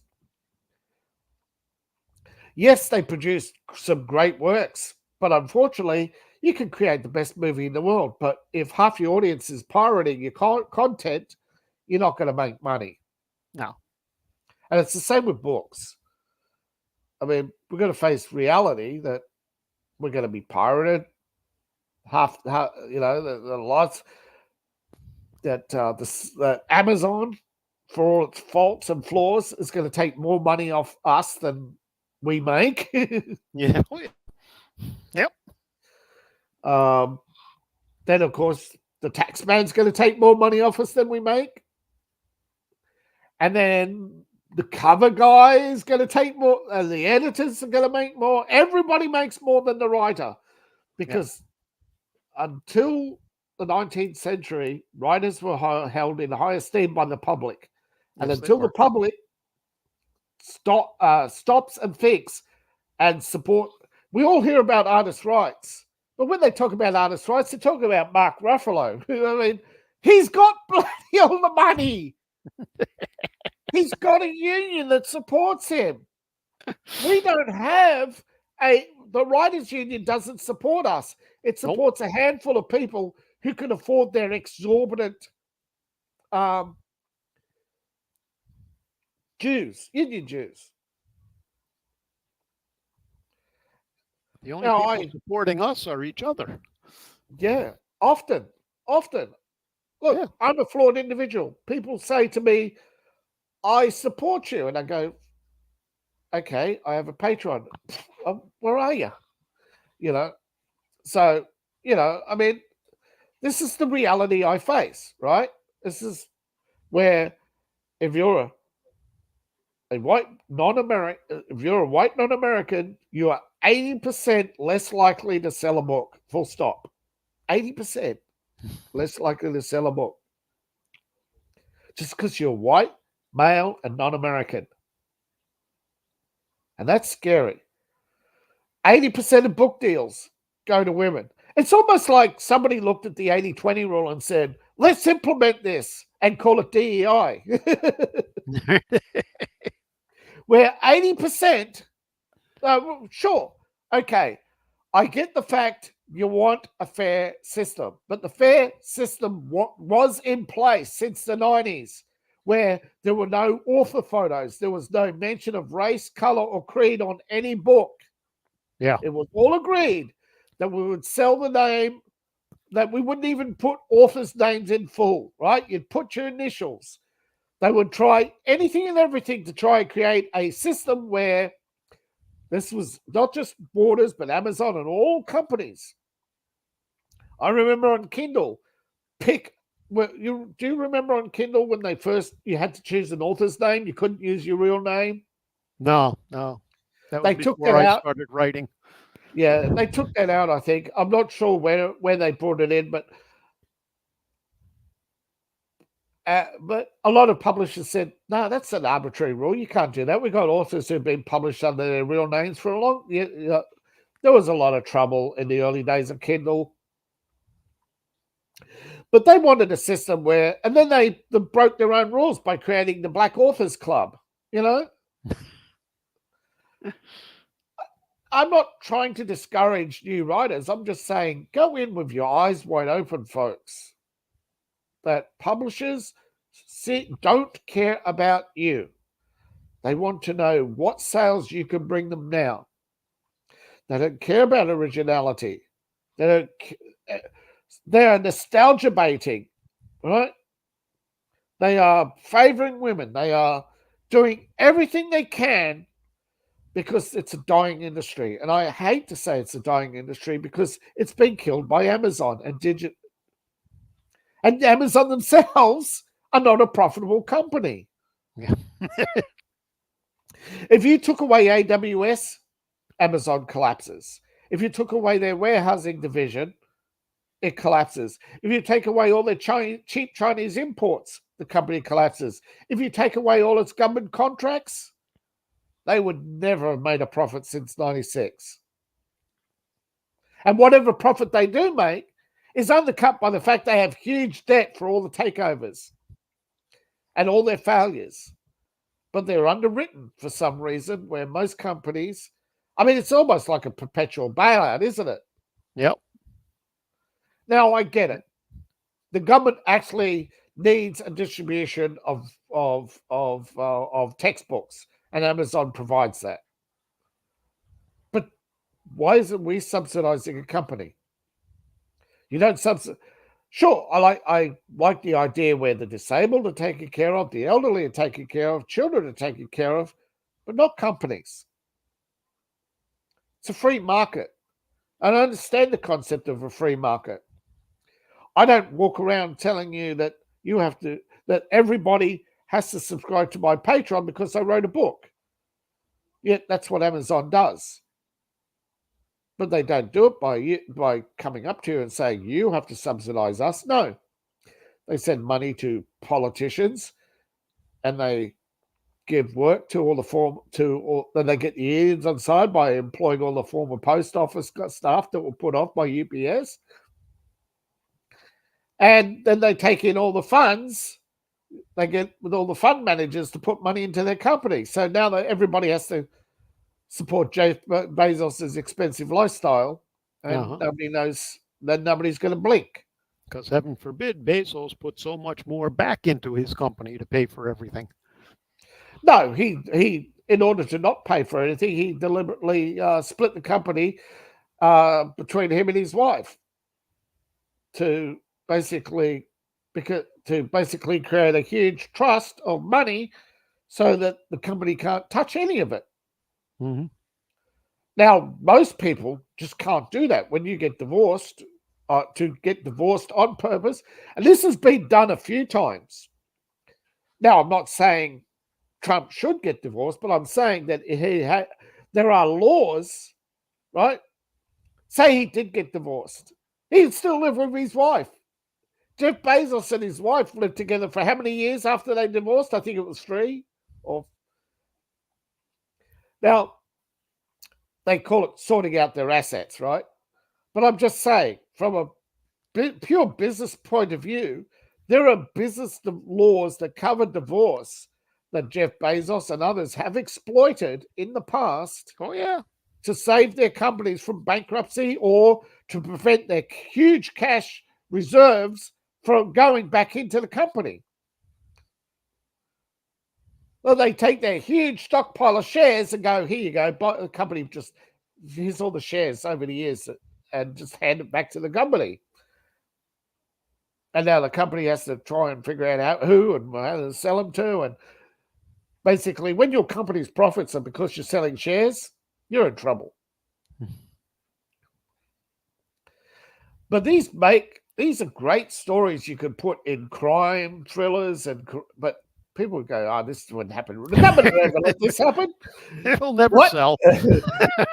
Yeah, tell me about never sell.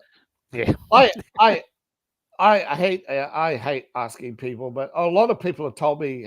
Oh, a lot of people have said, "Oh, you're a best-selling author," and they go, "One book."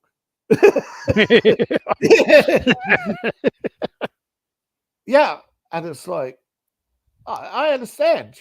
I have met a lot of people who have sold bestsellers once and nothing since,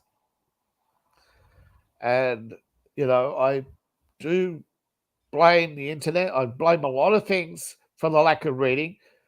I can't blame Harry Potter. I blame the mentality behind it, where a big company gets involved, where countries get involved, and big money gets involved. I did a temp job. Borders, when they closed, they had to recycle all those books, unsold books. Did you know that 90% of the Harry Potters sold were to retail? Never saw the light of day. They never left their box. They were thrown into poor people like me who couldn't find a regular job, had to throw boxes into shredders, boxes and boxes of Harry Potters and all the other books from Borders and all the other stores that closed. And the guy was telling us that was 90. They didn't just around the world. They were bringing books to a warehouse to be cut up because nowhere else in the world could they legally do it. I'm going, what? Yeah, we're the only country who hadn't banned this particular process or whatever it was. Well, I worked in retail. Yeah. And I was what they called the chargeback processor. Yeah. Which is, I sent the stuff back. Yeah. You'd get the stuff in. Well, I was the person that would pull stuff off the shelf to ship it back because they wanted it back or it wasn't selling.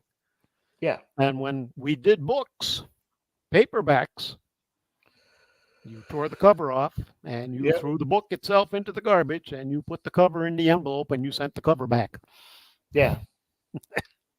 Yeah. Hardcovers were different. You had to send the whole book back. But paperbacks, no. Yeah. Well, I was at a place that did that. Yeah. And 90% of the books come through were all Harry Potters from Borders and all the other stores that closed. And the retail sales, right? For some reason, they had all the sales. They had some account or whatever, counting all the books to make sure they all were destroyed or whatever. Because, the tax department, there's no write-off if there's all these secret things they do behind the scenes. Now, there's this thing, I know a lot of people get hit by this scam email. It's called book insurance. You ever heard of it? No, never heard of that one.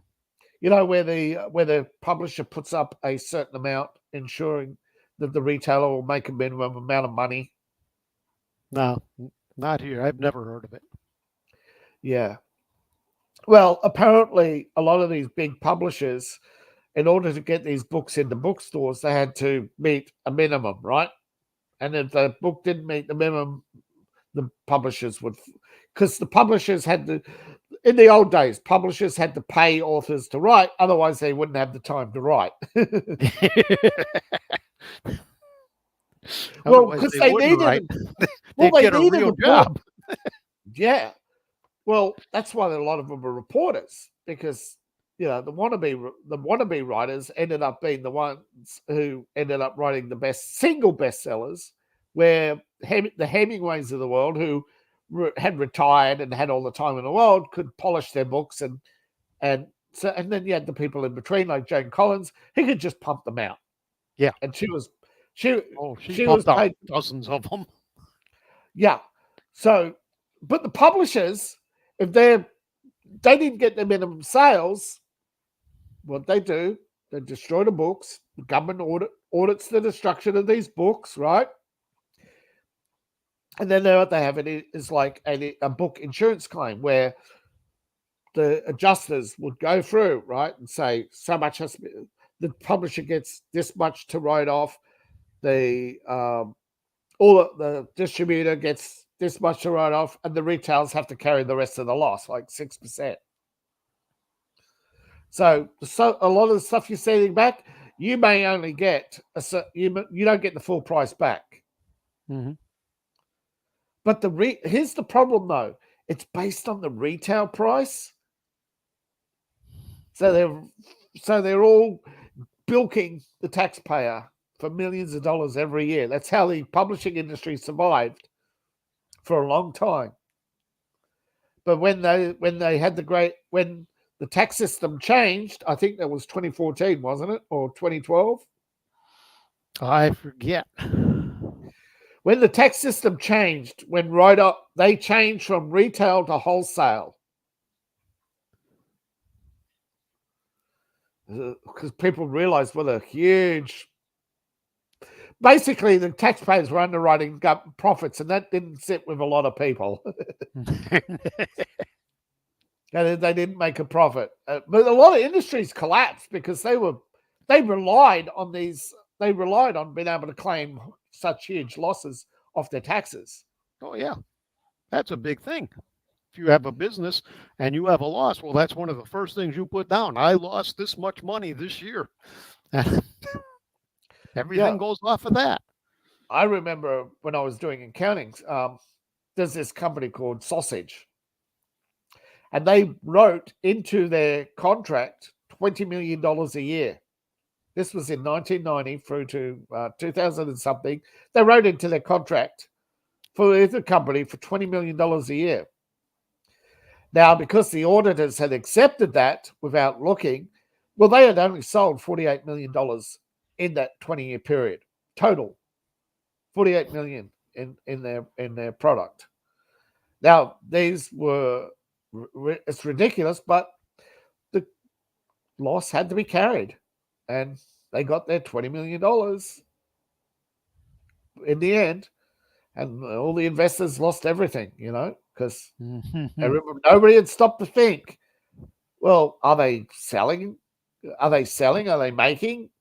It's like all these CEOs. It's purely subjective. Yeah. It's not. Sure, some of them are linked to 1% of the company's take. That's fair, right? If they're linked to 1% of the company's take, and if the company makes a loss, they get nothing, right? Right. But others are just linked to an arbitrary value. And often companies that go broke, one of the biggest things that they have to decide with the write-offs is how much of this is actually underwriting executive bonuses and payouts or whatever. This is what happened with Goldman Sachs. This is what happened with bailouts and Lehman Brothers and many others that upset the public. But it's not a Republican or Democrat thing. This is a problem around the world where governments look at the donor class and totally have a partisan attempt to only deny the other side what they allow on their side. Uh-huh. And again, if you write this stuff into a book, No, you're crazy. This doesn't happen in real life. That's corruption. What do you mean they write off their profits as losses? Yeah, if they don't sell enough books, they deliberately destroy them rather than discount them so they can claim the losses. That's why I never took notes when I was at work of all the different things that would go on at work on my regular job, because nobody would believe it would happen like this. I remember a recall of toasters, right? And now you would think, okay, toasters don't work, pack them up, ship them back. But here's the problem. These came from Japan, and they were actually made by a company that went broke already, closed. So what do they do with them? They shipped them to another country without even asking what the other countries just said, ship them to us. And so they did. And the country just gave them away the people. Then it came to, well, who's going to pay for it? And the country who took them all in said, no, we're not going to pay for it. This is a donation. Thank you very much for your kind donation. It's a write-off. It's a tax write-off. You donated it to us. Yeah. So they had to create a phony NGO, which became later a legitimate NGO. And that's how USAID came to be, is that the Department of Commerce, wasn't it, or some created them? What's the Commerce doing creating an NGO? Well, they had nobody else to round up the broken toasters from all the broken toasters from the 1950s, because the coils, when the electricity, the higher amperage, all the toasters made before a certain period of time wouldn't work, because as soon as you plug them in, the toaster would burn out because the higher amperage. So they shipped them all to Mexico. And Mexico said, thank you. But yeah, Mexico had the right amperage in the US, because the US had switched to a higher amperage on power in the, was it 1940s or 1950s? Probably the 50s. Yeah. Because you're on the same amperage and power for like forever now. But in the 40s, you had places that were on DC, and it was all over the place in the 40s. I know that. And a lot of places didn't have power or only had one single line. Oh, yeah. Because most of the southeast of this country, really didn't have electricity until Franklin Roosevelt came to power in the 1930s. Yeah. They were still going on candle power. Yeah, and yeah, gas in some cities, yeah. The Tennessee Valley Authority gave them electricity. Yeah. But I'm sure, do you know, in the 50s, but you know why electricity was standardized and nationalized in the 1950s? No. To power your missile silos.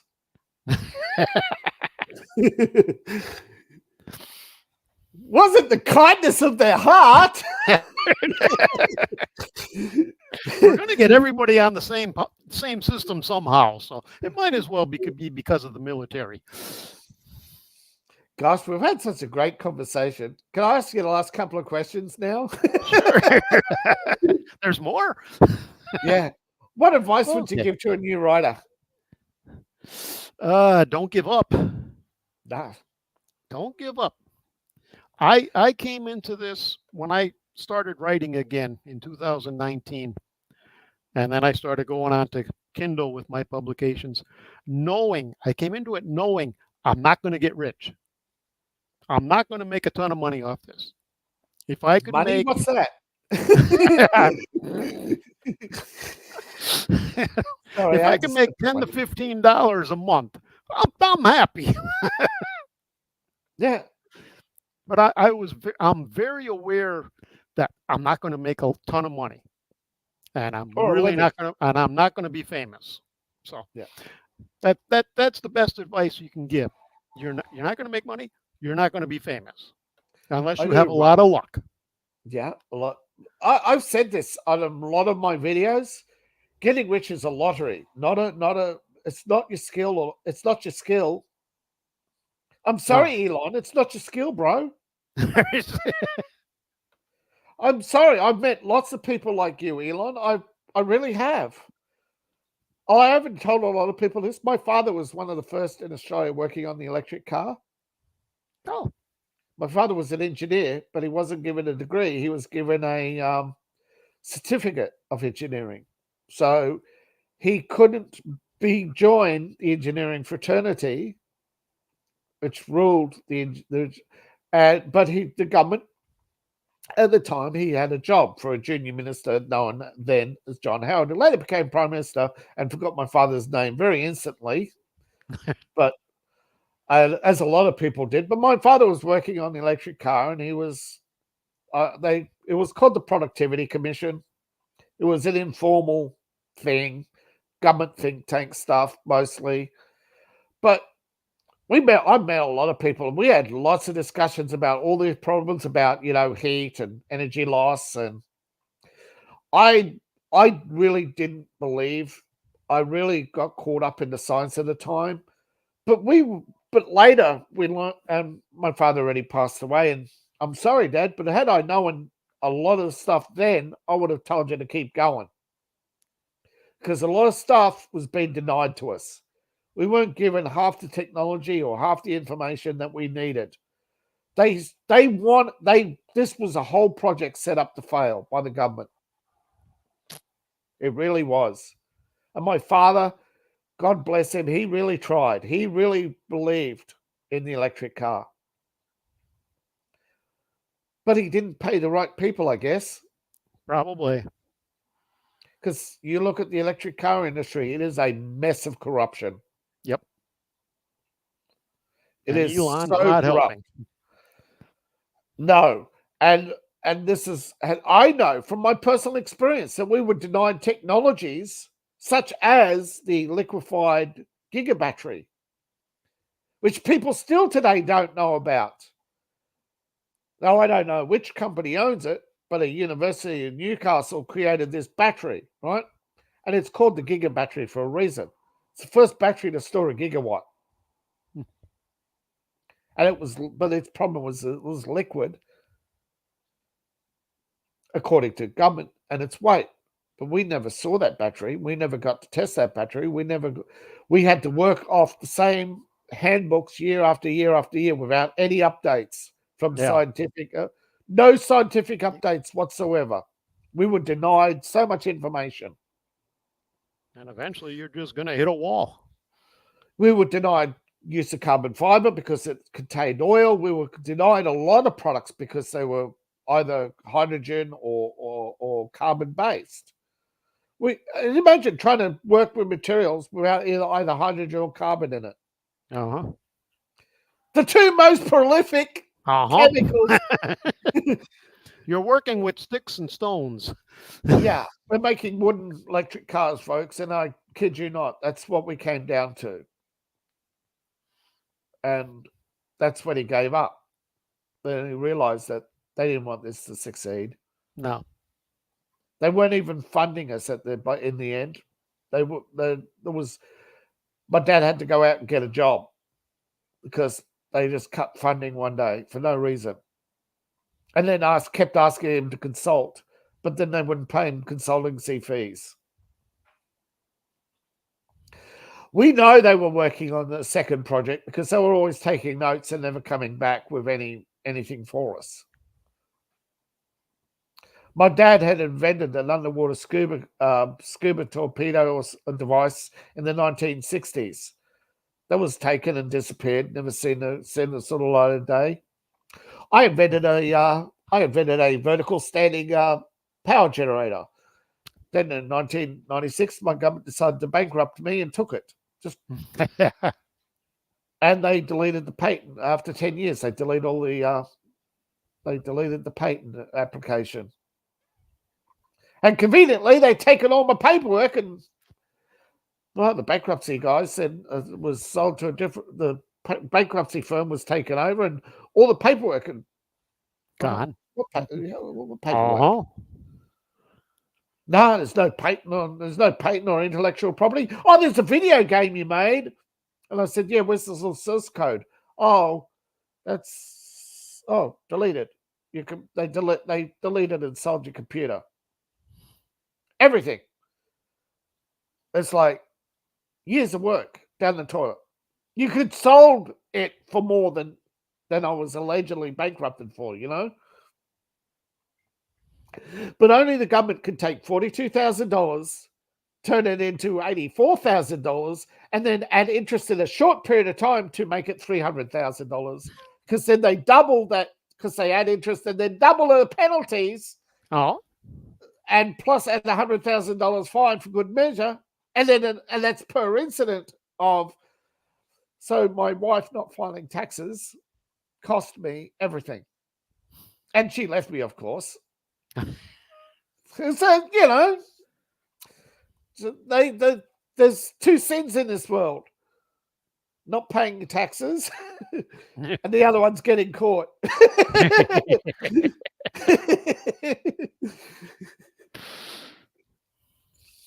Well, it's true, isn't it? You commit a crime. Yep. You commit a crime. It's not a sin until you get caught. Until you And get caught. the only other sin in the government's eyes is not paying your taxes. Yep. And which one do they think they focus on the most? Just look at the prison system, and then look at the head, and then you look at the IRS. What the fuck? Why is it bigger than the prison system? What do you mean they own the prison system? I've had people tell me you have to pay taxes. Like, no, you don't have to pay taxes. Prison is, they'll give you 3 meals a day. They'll give you room and board, you know? Yeah. They'll take care of you. Yeah. I tell everybody who can't afford retirement, go out and rob a bank. You'll be taken care of better than an old folks' home. The government's caught on to that, and they release people at 80 into old folks' homes. Yeah. So they caught on to that one. You got to marry a rich woman, you know? Yeah, but they tend to have already married a richer man. That's how they got rich. But if you wrote the stuff into a story, people would go, nah. The government would never, ever, ever let that happen. And or somebody would write a story, and they'd give you a happy ending, and you know there's no happy ending. No. Yes, there is. It says, and then I died. And you don't have to pay taxes anymore. Yep. But I remember, I forget where it was. Is it in Forever War? When they sat back and asked, what are we doing this for? And somebody says, do you want to go home to a job and taxes? I think there was Heinemann in Forever War, but there's a couple of books like that. You know, about the nature of war and man at war. I've read a few of them. The Nature of War, the Forever War. They're all pretty similar to each other. I think I prefer the book MASH than to the movie, and I actually fell out of love with the TV series when I realized what a douchebag Alan Alda was. I mean, he's talking smack about Republicans, and then he's on TV playing a guy, skirt chasing. And what a great message to send people, Alan. He's talking about sexism and racism, and then he goes on TV and to his all-white TV show, and he's a sexist and a racist.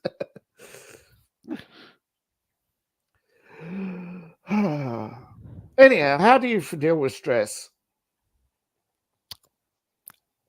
I don't stress. I don't. I have never been a stress person. So you have an automatic mechanism that kicks in when you that's good.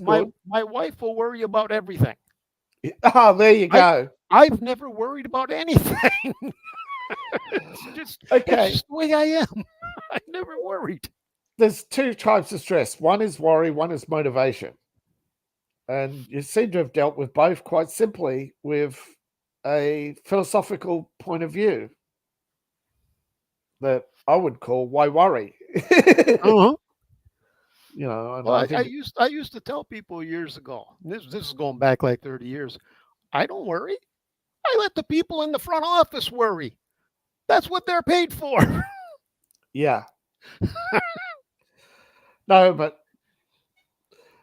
see, I know from personal experience, a lot of creatives, they reach a point where either their idea is, I have an idea for a novel. I'm 200 pages in, and I haven't got to the point. Or I'm 35 pages in, and oh shit, I've just covered everything. And that's why you don't stress, because you have an automatic humor reaction. Okay, you have an automatic built-in stress valve where you can just laugh at it, I guess. Yeah.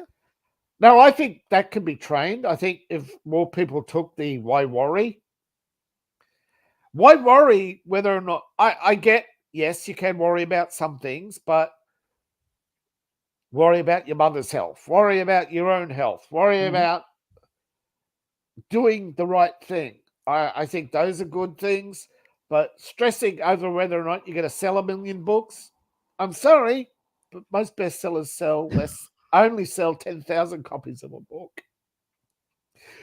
I didn't know that Platinum Records was only 100,000 sales. I always thought it was 1 million.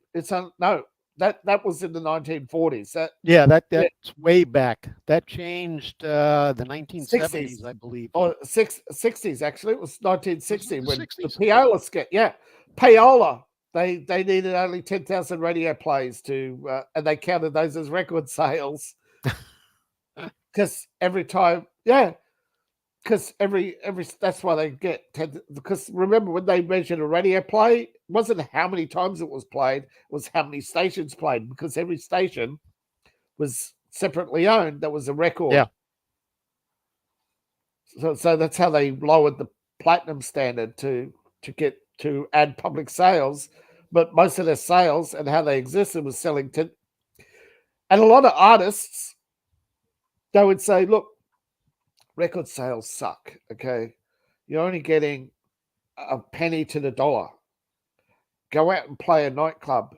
Now, why a lot of acts were popular but never made money is because the nightclubs realized they had such a hold on up-and-coming artists, they would sign them for 50 years for $3,000 a year. You can imagine what happened to the Supremes going from the 1960s, 70s, 80s, and 90s. By the time they hit the 90s, what's the cost of living? So Motown collapses because $3,000 a month for 4 people, that might have been a fortune in the 1950s, but by the 90s, that was nothing. 4 people. Yeah, but had it been 1 person, it would have been fine. But 4, and that was the killer. But it wasn't just the collapse of the Supremes that killed Motown. It was every artist was booked into somebody for less than $5,000 a month. And you'd think, that's a lot of money, but they weren't individuals. No, they were basically like 5 people to a group. No, averaged 5. You had the Jacksons. They had to break up to survive. They broke up because it was the only way to get out of the contract.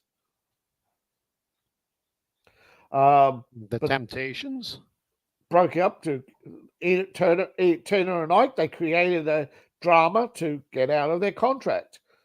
Tina later admitted, "Oh, he only hit me once." But all these stories you had, stories, she said. This is the problem. The stuff that we know now. My father was born in 1932. He grew up in World War II, and I showed him a history book once. What do you mean the Battle of Stalingrad? The Americans weren't at the Battle of Stalingrad. Yes, they were. They just never came home. They said, they said 100,000 men who took over Iran, which was what made Iran so salty in the first place. So they seized Iran, seized Iranian gold, fought in the Battle of Stalingrad, and then occupied Iran and you wonder why they don't like you. You lied about the Battle of Stalingrad. It was American soldiers who were fighting in Stalingrad. They just never came home. They were written off as war casualties.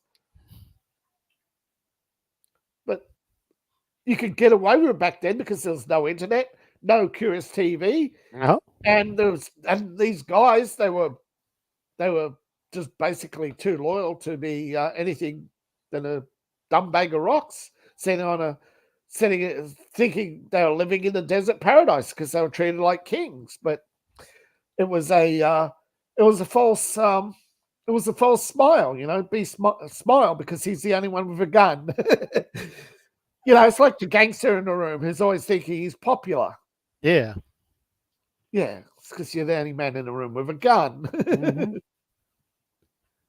But if you were to write this in a story, people go, "No, that never happened."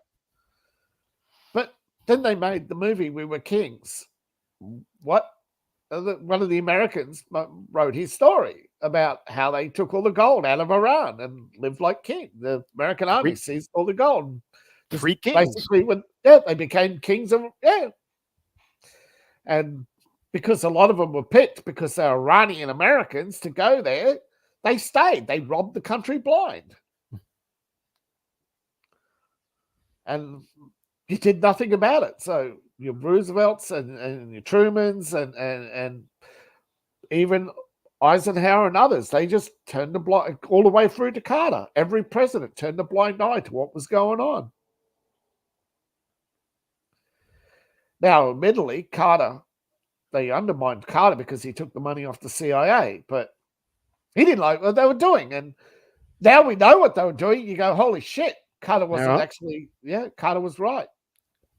Carter was a good president. He's turning 100 this week.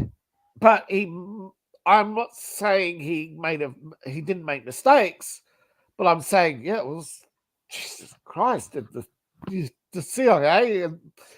What do you mean? And this is the thing. This is the thing I think people should rightfully criticize. So he covered up for Truman, ordering the deaths of 20,000 Vietnamese protesting. That was a huge disgrace. That should have sunk people.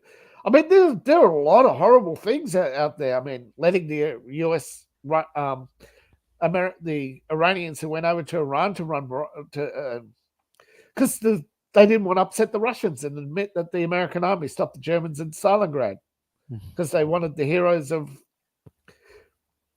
They didn't want the heroes of Stalingrad because Roosevelt and Stalin had conspired to create World War II. They created the mess in Germany in the first place.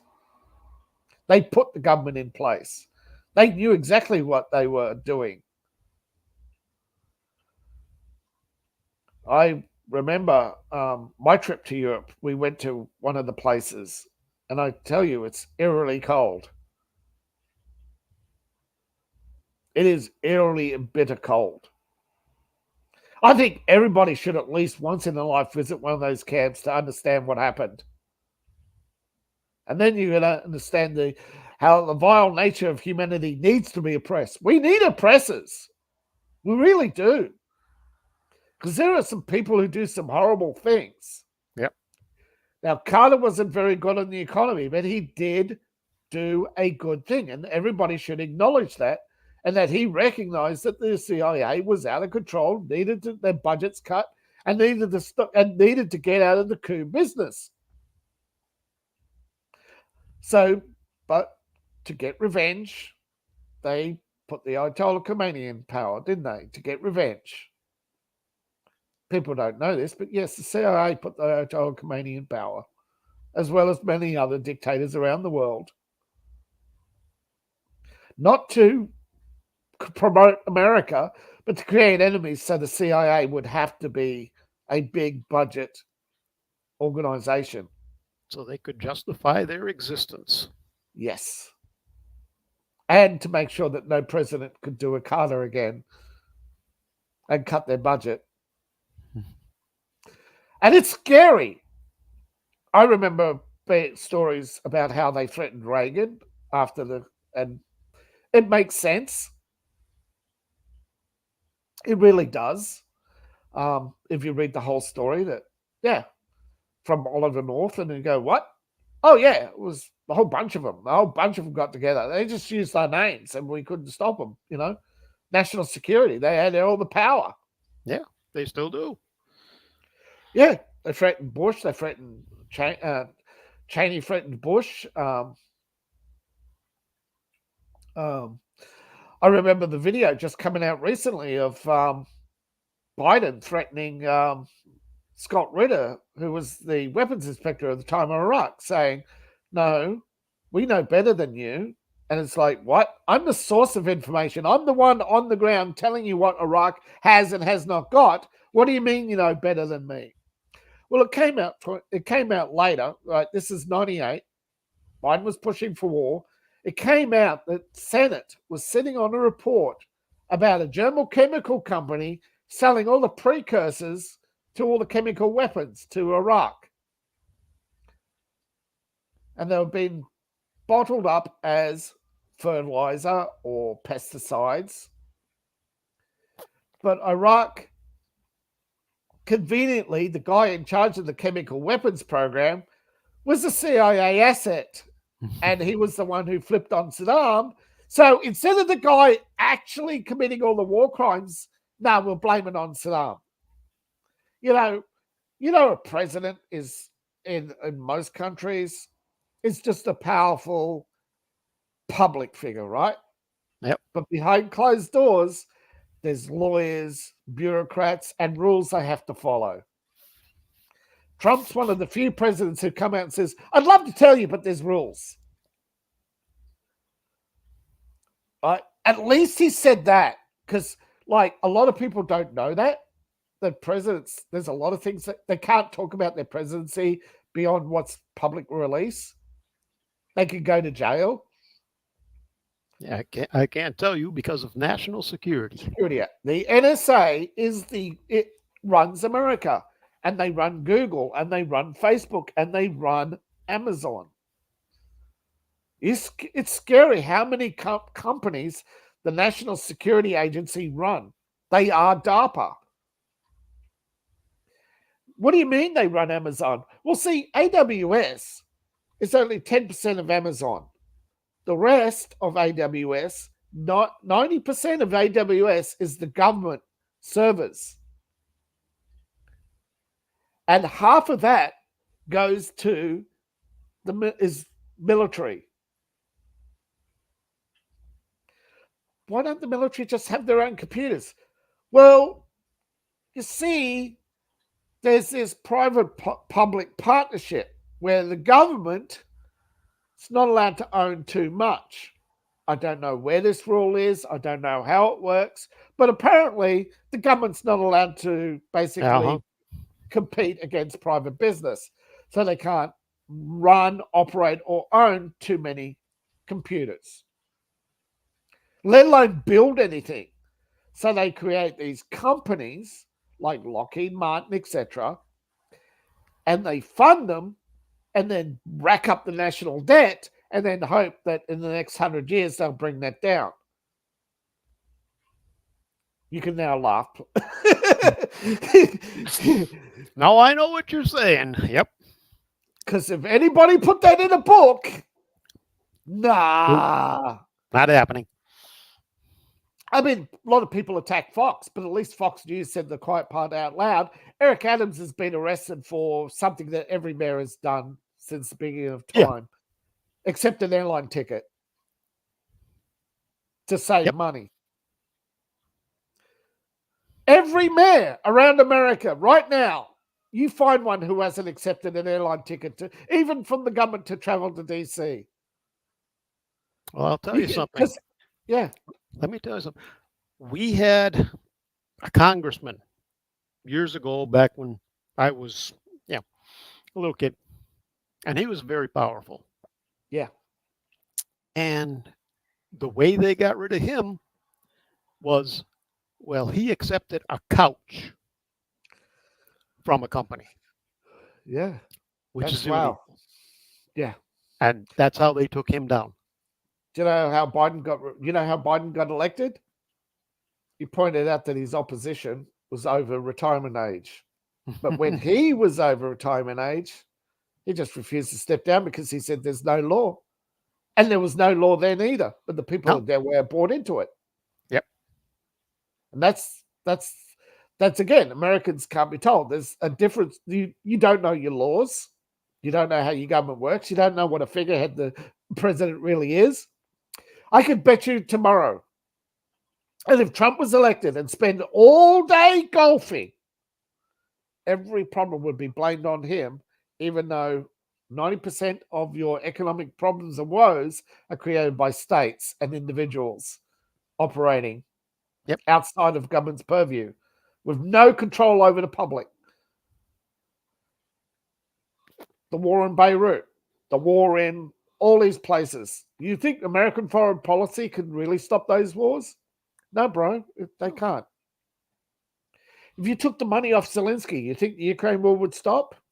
Nope. Eventually, but not straight away. They got at least 6 to 12 months of weapons. It's another one of those things that has to follow procedures. Yes. You And ramp a lot up of people don't according to understand that. procedures, Even you Trump. ramp down. If I could speak one word to Trump, I would say you can't stop the war in 24 hours, sir. You think you can, but Zelensky will never listen to you, and the people with huge stockpile of weapons won't listen to you because they have a murder boner. And you ask any serial killer what happens when you get a murder boner. Because I hate to be so crass publicly, but you go look at some of the interviews and they will tell you that war breeds serial killers. Yep. Most of your serial killers are failed soldiers. Some of your biggest war criminals were actually in prison for serial murder and were let out because they were good at killing. And they trained people to kill. I have a famous relative who created a knife fighting system for the jungle fighting in Malaysia. You know what they did after the war? They had to hunt down their own people because they couldn't give up. They couldn't stop. They had got such a taste for killing. It ended up being a huge disgrace, but America swept that under the rug because along came, but they wouldn't get involved in Malaysia. But the Malaysian incident was caused by all the holdovers from World War II not wanting to stop fighting. They just, well, if we can't fight the Japanese, we'll attack this group, this ethnic group, or that ethnic group. And they devolved quite quickly into rapists, killers, and murderers.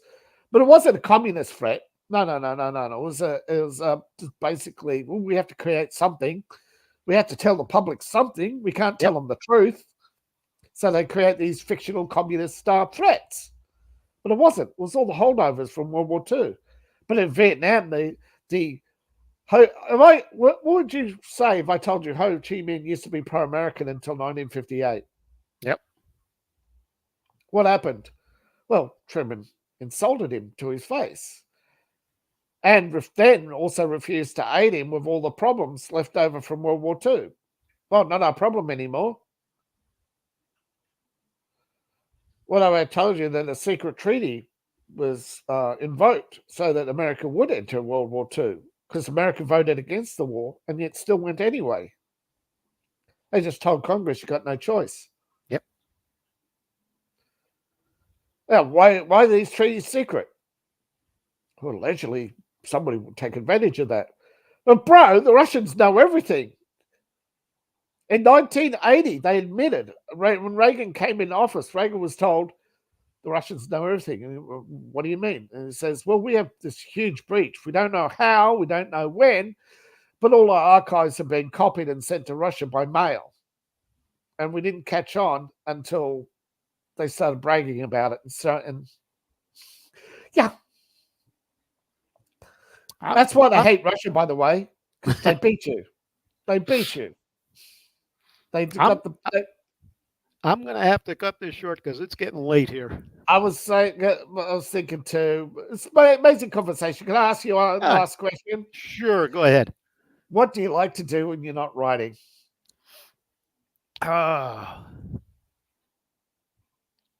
Well, I actually really enjoy working out in the yard. We have 4 acres of land. Yep. And it's on the side of a hill. Yeah. We got a nice angle to our yard. Yep. So during the summer, we have a self-propelled lawnmower to cut those 4 acres. Not a rider, self-propelled. So I walk in back of it. Doctor told me to get exercise, so that's how I get exercise. And I enjoy it. When I was a kid, I have a garden that I have during the summer. I enjoy going out and working on that. It's amazing because when I was a kid, I hated mowing the lawn. One day the mower broke down, and I was living on my own. So it's me. I have to cut the lawn. The lawn's getting big, So I got a whippersnipper because it was the only thing I could afford at the time. You know, for years I loved cutting the lawn with the whippersnipper. It was just something about the lawnmower that I just couldn't go back to a lawnmower. I even went and bought a push mower when the because like, you know, whippersnipper was using too much power, so I couldn't afford a lawnmower, so I got a push mower. Even that, right? It's just amazing, some of the things. And again, if you told somebody, you know, in a story, oh, that's a ridiculous. Enjoying mowing. Yep. But there's something cathartic about doing something with your hands, and everybody should do at least something with their hands. And no, I don't mean that. Well, I have a problem doing that because, you know. Yeah, I have a problem. My hands are stuck like this. Yeah. Yeah, But I lost a piece. it's been an amazing conversation because it's just flowed so well, you know. And it's not to kiss your ass. You're a natural storyteller, and you know, obviously I'll take a look at the stuff you sent me, and thanks for that. And I'll send you something very shortly. I thank you. It's been a Thank pleasure. You. It has been too. So thank everybody for coming. And of course, please like, share, and subscribe. Support the channel if you can on Ko-Fi. Join my Patreon. I have a writing Patreon and an RPG based on my writing. All work in progress. All my links are in the link below. Joseph's book is the top link on Rumble and YouTube. X doesn't let us have descriptions, by the way, which is a pain. But I'll be posting it underneath shortly. So keep an eye out. Thank you for coming, Joseph, and I'll see you all in the next video. Bye. Bye.